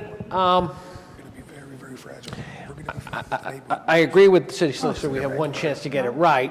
And I agree with Councilor Fenton that this is an appropriate issue to move forward with tonight. Obviously, we're going to be here because there's the issue of the taxation. There's the issue of the drafting of the ordinance. The drafting of the zoning ordinance with respect to the regulation of these sites, with respect to the regulation of the use, because we obviously don't want it in all the residential neighborhoods, and it has to be done intelligently, comprehensively, and to put an artificial date of September 1 or August 1 in light of everything else this body has to do and in light of all the demands on these other departments. If it comes in ahead of time, under budget, ahead of time, that's great. Everyone can pat themselves on their back and call them a hero. But to put a deadline or to bring forward the deadline that's been proposed, I submit in good faith, really just handicaps either us or them in trying to get this right. Absolutely. And so I'd ask that we not send it to committee, that we pass this tonight, and then there's enough work for everyone in this room to do to make sure that over the next 6, 8, 10 months, that we all work together and get this right for the citizens of the city of Springfield. All right, there's a motion on the floor. Are we going to entertain his motion that he made? Hearing still. Right now, there's a motion on the floor to send the matter to committee. He said afterwards. You made a motion to amend it. If the motion fails, then we will. Councilor Letterman. On the motion, Mr. President, I just want to be clear that I'm not necessarily opposed to instituting a moratorium to ensure that we have the best regulations we can possibly have. The point that I'm simply making is that I think councilors still have a large number of questions regarding what a moratorium itself in this situation may even take. And considering that Attorney Pikula and Mr. Dromi have both said that delaying this moratorium vote by a couple of weeks in order to have a committee meeting and get some of that information and have a clearer picture for councilors as to what the moratorium that we're voting on actually is. I mean, let's be clear, we're making a law here tonight regarding a very serious issue that's been voted on by the people of the city of Springfield, and I think to make that law with so many questions from councilors isn't necessarily responsible. So I'm not opposed to holding a vote on a moratorium in the near future, but I think councilors have more questions, and that's why I introduced the motion, but I just want to be clear regarding my position on it. All right, there's a motion on the floor to send the matter to committees. It was seconded by Councilor Ash. Roll call, please. There's a roll call request. Roll call, Mr. Clerk. Yes, roll call, please. On sending this matter to committee, Council Williams. Yes. Yes, Councilor Twiggs. No. No, Councilor Shea. No. No, Councilor Gomez. Yes. Yes, Councilor Walsh. No. No, Councilor Fenton. No. No, Councilor Letterman. Yes. Yes, Councilor Edwards. Yes. Yes, Councilor Ash. Yes. Yes, Councilor Hurst. Yes. Yes, Councilor Ryan. No. No, Councilor Allen. Yes. Yes, Councilor Ramos. No.